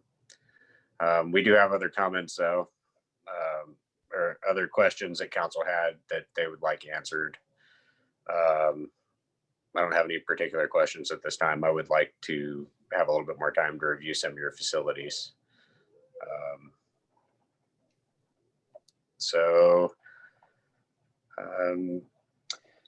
Could I make a suggestion, Mr. Mayor?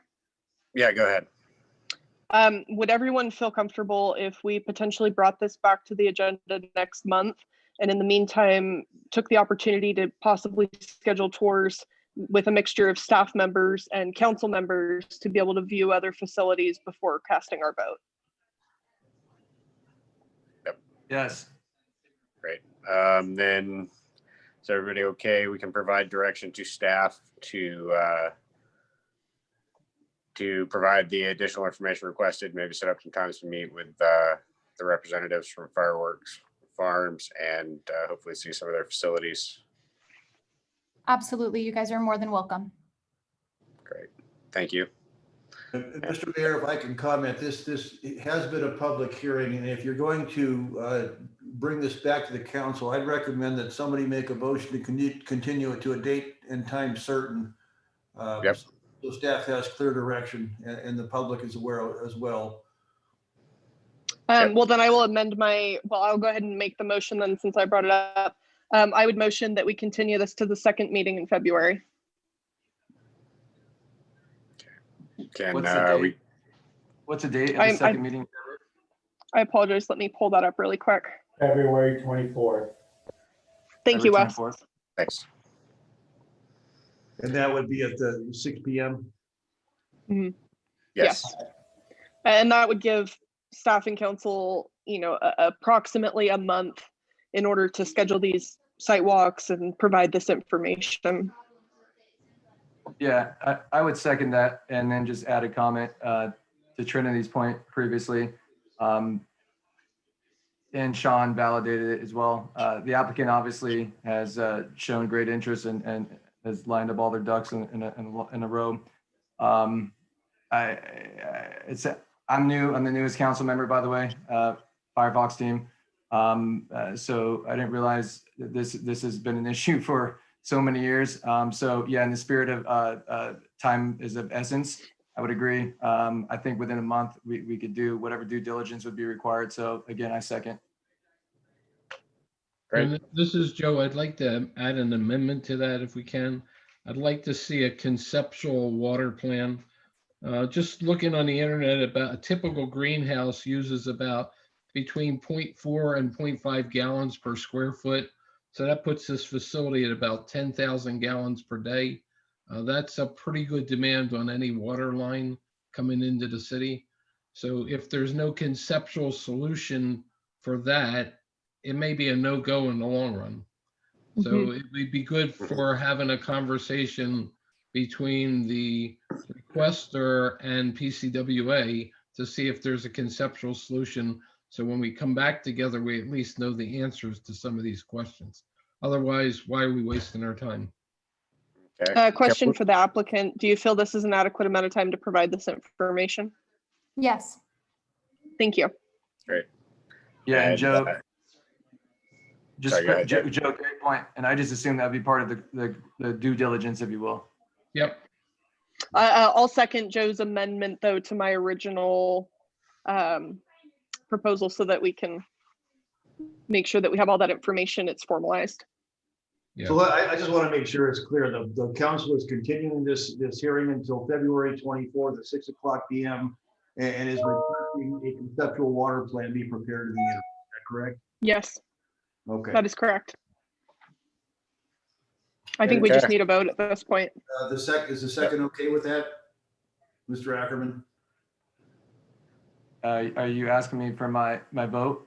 No, you. A second again. I want to make sure you're. Oh, sorry. Yes, I still second. Correct. Good. Okay. Ready to Okay. go. All right. We got it all worded properly. Yep. Yes. Great. Madam Clerk, will you call the roll, please? Councilmember Mendoza.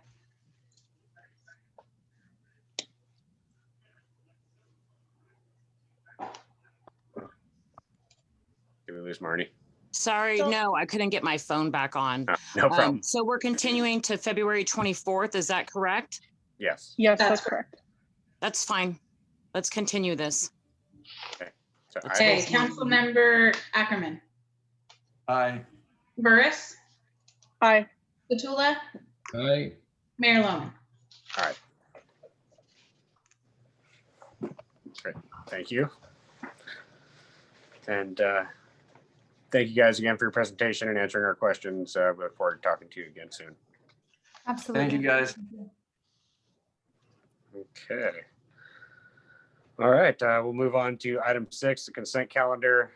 Matters on the consent calendar are routine in nature and will be approved by one blanket motion with a council vote. No discussion on these items ensues unless specific items are pulled for discussion and separate action.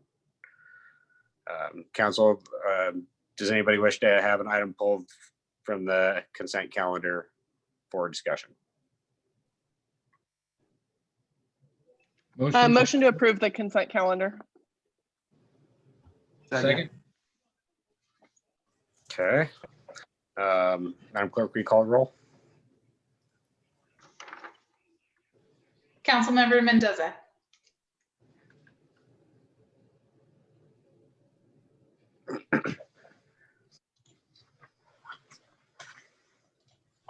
I think she's on mute, or did we lose her? Sorry, I'm having a hard time getting the mute button. Aye. Ackerman. Aye. Burris. Aye. Petula. Aye. And Mayor Loman. Aye. All right. I just saw a message that says we have another late comment coming in for the fire item. Oh, I think that's for the ad hoc committee item Oh, for the later ad in hoc the committee, agenda. okay. Great, we'll hold off then. We'll move on to item 7 and public comment.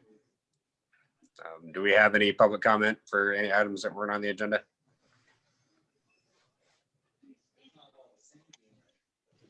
Mr. Mayor, I'm not seeing any on Zoom. I don't see any either. All right, great. If we do get any public comment, just go ahead and chime in and we'll take it then if it comes in, since we're doing the Zoom meeting. All right, we'll move on to item 8, council and staff. Committee reports. Joe, do you want to kick us off? Yeah, I have no committee reports right now. Okay, I don't think so. David? I don't think anybody's started their committees yet. Yeah, nothing to report this time. But Brian is going to facilitate a tour of the Cal Fire facility Friday morning, so I'm excited to see that. Great. Or maybe you'll take you you have to make sure you come by and see our department too. Yeah, I haven't, so I would love to do that. I'd love to do that as well. Yeah, thank you. I'll be happy to take you around if, or with Brian too. Okay, cool. Thank you. Great, thank you. Marnie? Yeah, so I'm still laser focused on the whole COVID fight. I'm still on calls at the national level. Things have changed up a bit with the administration. So I'll have a better report at the next meeting to help with some resources and what we're doing. Great, thanks, Marnie. Trinity?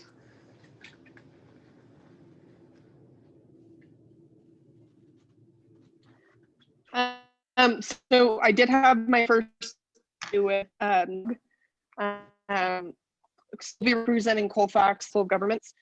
We're still kind of fresh. I don't have a whole lot to report on that just yet. Just that we're kind of getting the ball rolling for the year, and we have our new chair and vice chair.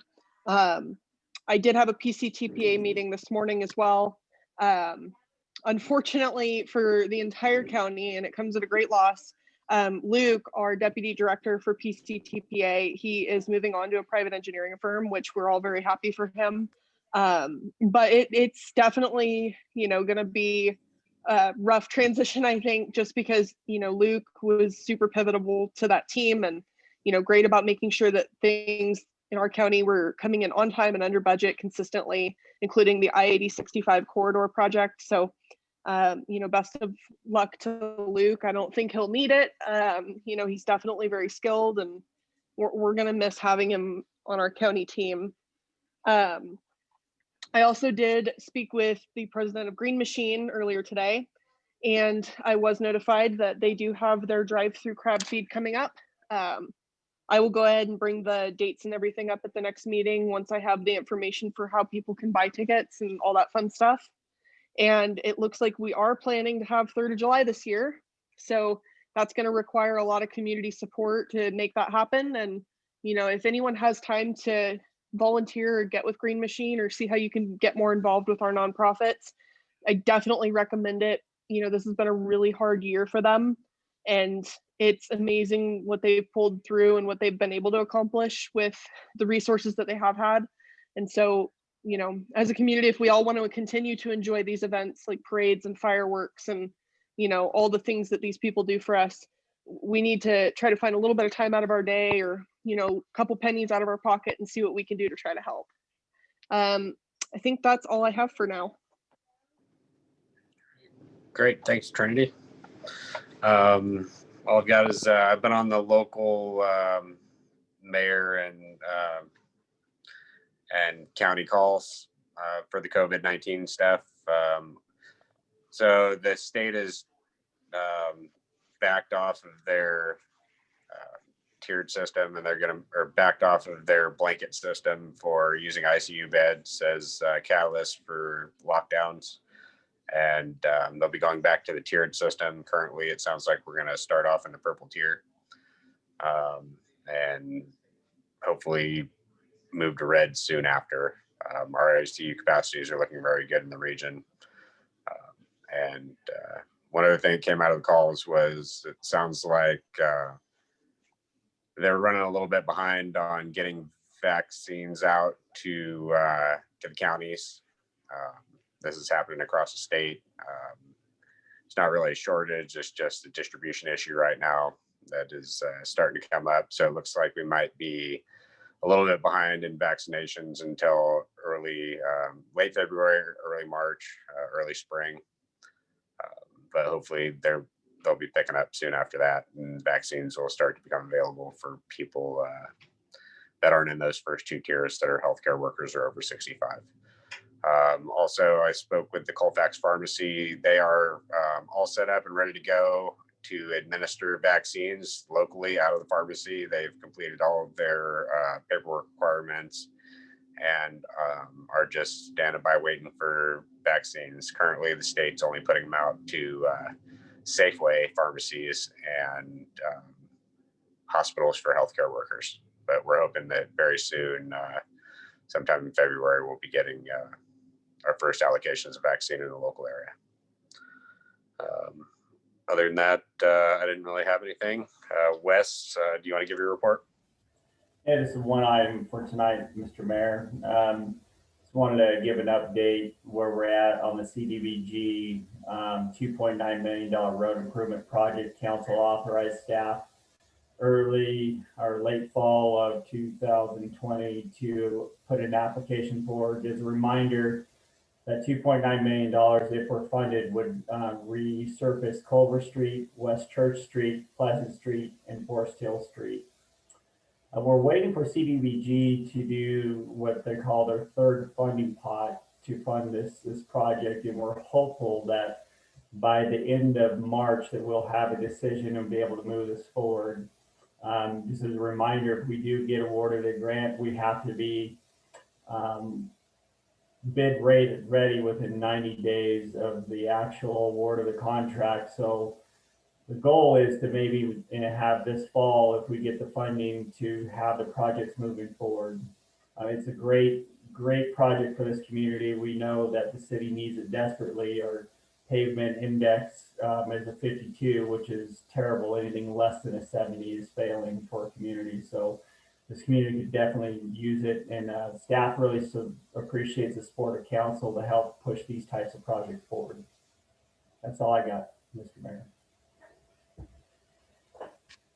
All right, great. Thanks, Wes, and great job to you and staff for securing all these funds that are hopefully coming in soon to get the road improvements moving.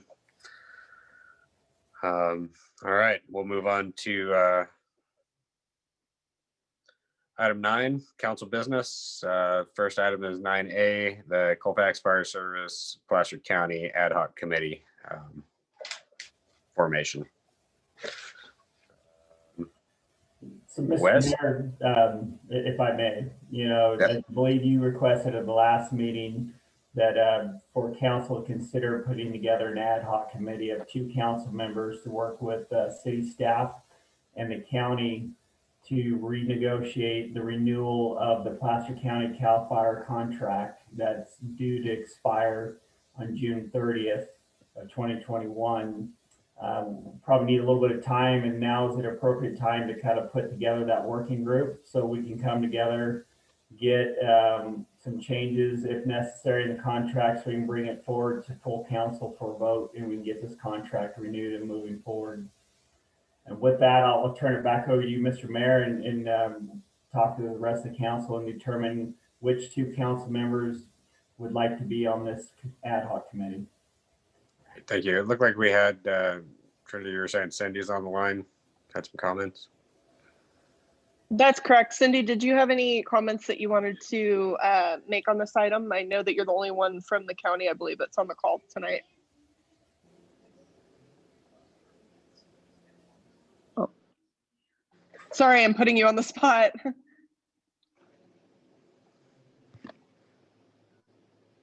Cindy, there you go.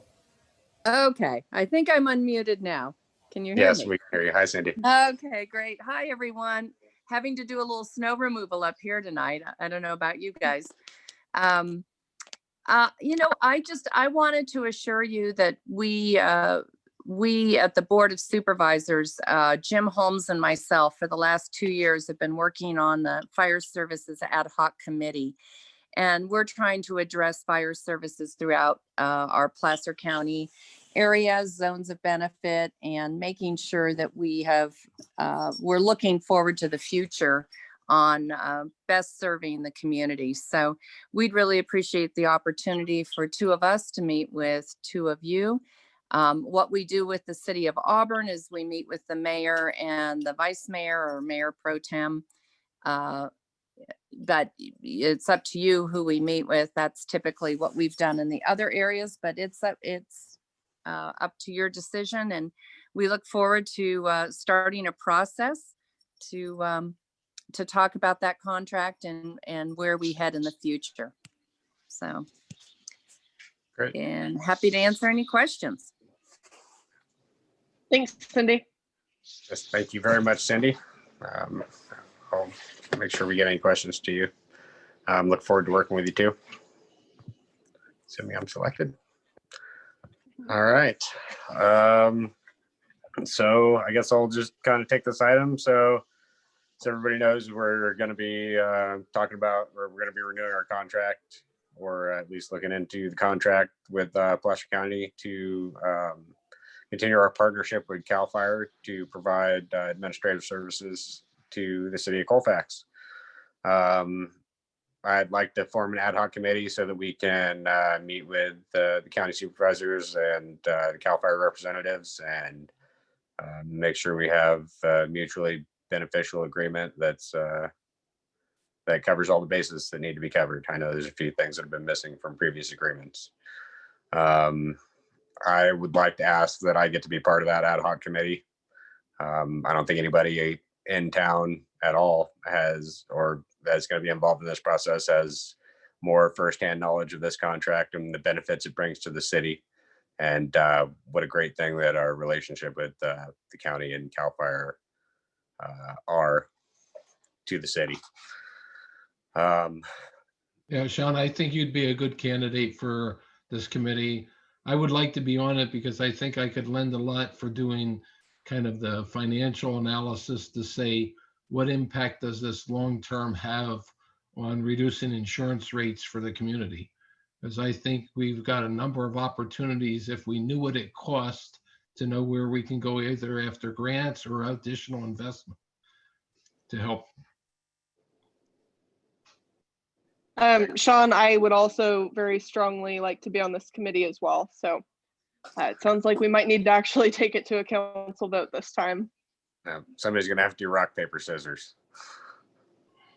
Well, I wanted to be on the committee too, but since I'm a new guy, I'll bow down to Trinity or Joe. I'm glad that everybody wants to be involved. That's actually really great. And Marnie just got cut out of the call. It looks like she dropped the call. But I know she definitely wanted to be on the committee too. She's been very involved in our public safety and all that. So I know she had expressed that when we talked about it as my one other council person to talk about this with. I mean, would it be appropriate for us to do a working group format? I think probably the best start would be an ad hoc committee and then moving it out to a working group to get more comment. But I think going over the basics would probably be best with an ad hoc committee. If you do, there'll be a meeting that you'll have to notice. So committee is much to administer, at least initially. Right. Okay, Mick. Well, if we've got a few council members unwilling to back down on their stance on wanting to be on this committee, how do we handle it? Well, somebody needs to make a motion to appoint the members of the committee and take a vote, and you keep doing that until you have 2 members appointed to the committee. All right, then I'm going to go ahead and make a motion that Sean and I be appointed to the committee. Can there only be 2 or can 3? There can only be 2. Yeah, because of Brown Act, we can only have 2 people initially for an ad hoc committee. Anything we do of more than 2 council members will have to be a public meeting and noticed and go through the process.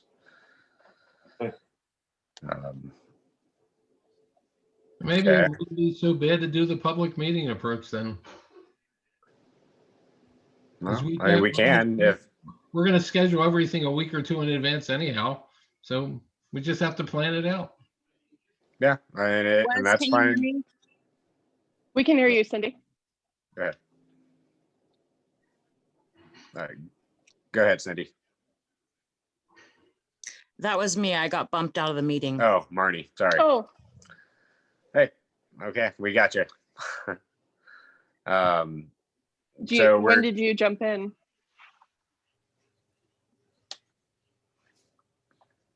I missed what you guys were saying about the ad hoc committee. Basically, when you guys started talking about the ad hoc committee, I got bumped out. Okay, sorry Yeah. about that. But I'm cool with how the flow's going. If you guys, Okay. I'm in approval of you guys doing the ad hoc committee on this particular item. Okay.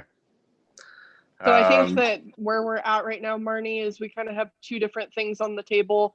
I made a motion for me and Sean to be comprising that committee. Joe also wants to be part of that committee. David also wants to be part of that committee.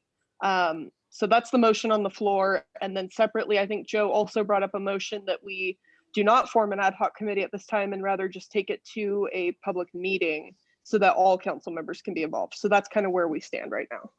Okay, I'm with having a public meeting so we can all be involved on this topic. This is for the fire services. contract. Yeah, I'd like that to be all of us. Thank you.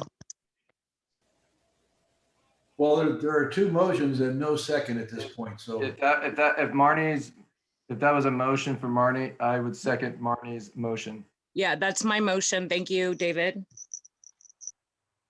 All right. Well, that sounds like that's probably going to pass. So we have a motion and a second. Madam Clerk, will you call the roll? Councilmember Mendoza, Aye. Ackerman, Aye. Burris, Aye. Petula, Aye. and Mayor Lumen. Aye. So we will kick off the contract discussions with a public workshop and see where it goes from there. Maybe we'll form an ad hoc committee to finish it off after the fact. All right, great. Thank you, everybody. Okay. So we'll move on to item 9B, the Small Business Grant Program, Colfax Cares. Wes, do you want to kick this one off too? Sure, Mr. Mayor. Lori Van Groningen, the finance director tonight, is going to kind of give us a rundown of the grant programs that we've had and the funding that we've issued, kind of where we stand with the last round that council authorized from the general fund for the businesses. And then we'll follow up at the end with kind of a recommendation. Lori, do you want to take it away? Sure. Good evening, Mayor, council members. This is just a quick update on the small business grant programs that we've been conducting out of the city. We started with the funding that we received directly from the Federal CARES Act, $50,000 back in the fall. We brought to council the idea to set up our own small business grant program, and we put aside $42,000 at that time to run that program. With that funding, we ran it 2 times, 2 different application processes, and we funded a total of 15 businesses for $41,500. The balance of that $50,000 was spent on with our partner, the Sierra Business Council. They've been a great partner on this grant program for us, assisting all the way through the process. And then we had $6,000 that was applied to city expenses for PPE and other COVID-related expenses that we've incurred. Excuse me.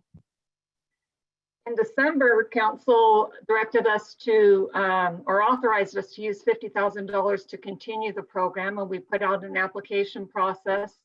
That closed on January 8th, and we actually are funding 16 businesses. My chart on the staff report says 17. That was an error. It is 16 businesses that we are funding out of the program. And so after that, we still are going to have some leftover funding of approximately $31,500 that you allocated to be used on the program back in December. I did want to mention too that we've been working closely with the Colfax Chamber to apply for some Placer County CARES funding. And they've been awarded some funding to run also a small business grant program. And that'll be kicking off. And that's it. There has been a suggestion that the city continue with grant applications and do yet another round of funding, and then to look at doing something if there's any remaining balance to go towards the nonprofit organizations in the city. That's the introduction. Great, and Mr. Mayor, follow up on the back end. It was suggested at the last council meeting to get it ordered by Councilwoman Burris that we possibly do one more round of funding for with the remaining money back out to the businesses and make it a very short window of application, and then take the remaining funding balance and then allocate that out to the city nonprofits that would apply for the funding and disperse it evenly. So with that, that's kind of, I think, what staff's recommendation is at this point, Mr. Mayor, is see if council's in support. Great. We'll go down the line and see if there are any comments or questions. Joe, you want to kick us off? Yeah, I think it's a great idea that Trinity had to open it up for another week or so to see if we can get a few more businesses in on this. And then if not, I like Wes's idea of just dividing it up among nonprofits that apply. I think it's a good idea. Great. David, comments? Totally agree. Marnie?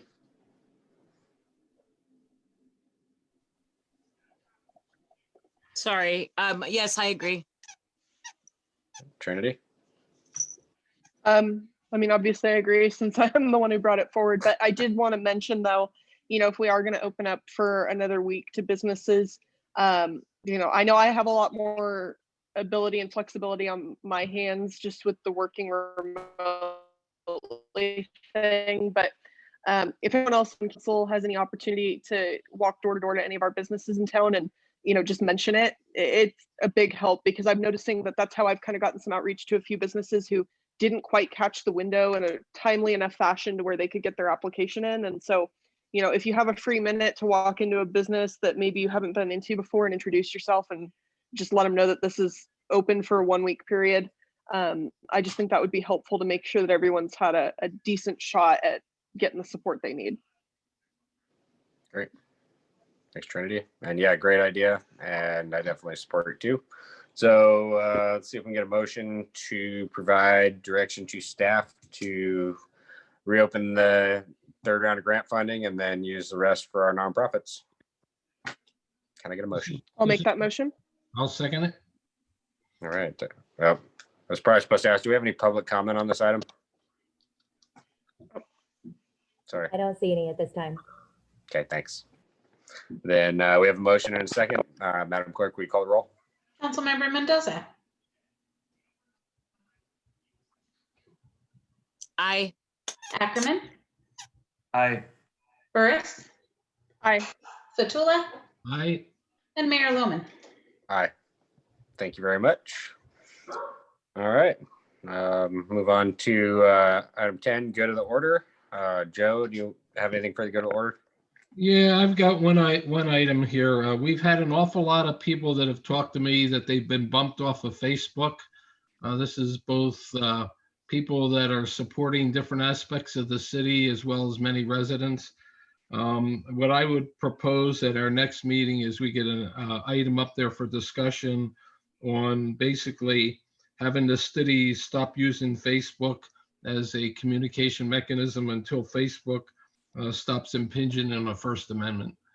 I think this is pretty serious because we're excluding people from communicating and simply because of their beliefs that they're holding.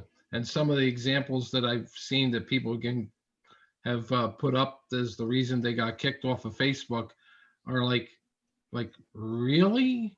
I don't see it having any political notions behind it. So I think we got a problem there with Facebook. That's all I have. Yeah, I agree. I changed my status from council member to mayor, and my profile got disabled for some reason. Yep. But yeah, I've seen it all over the place. Thank you. David, anything for you to go to the order?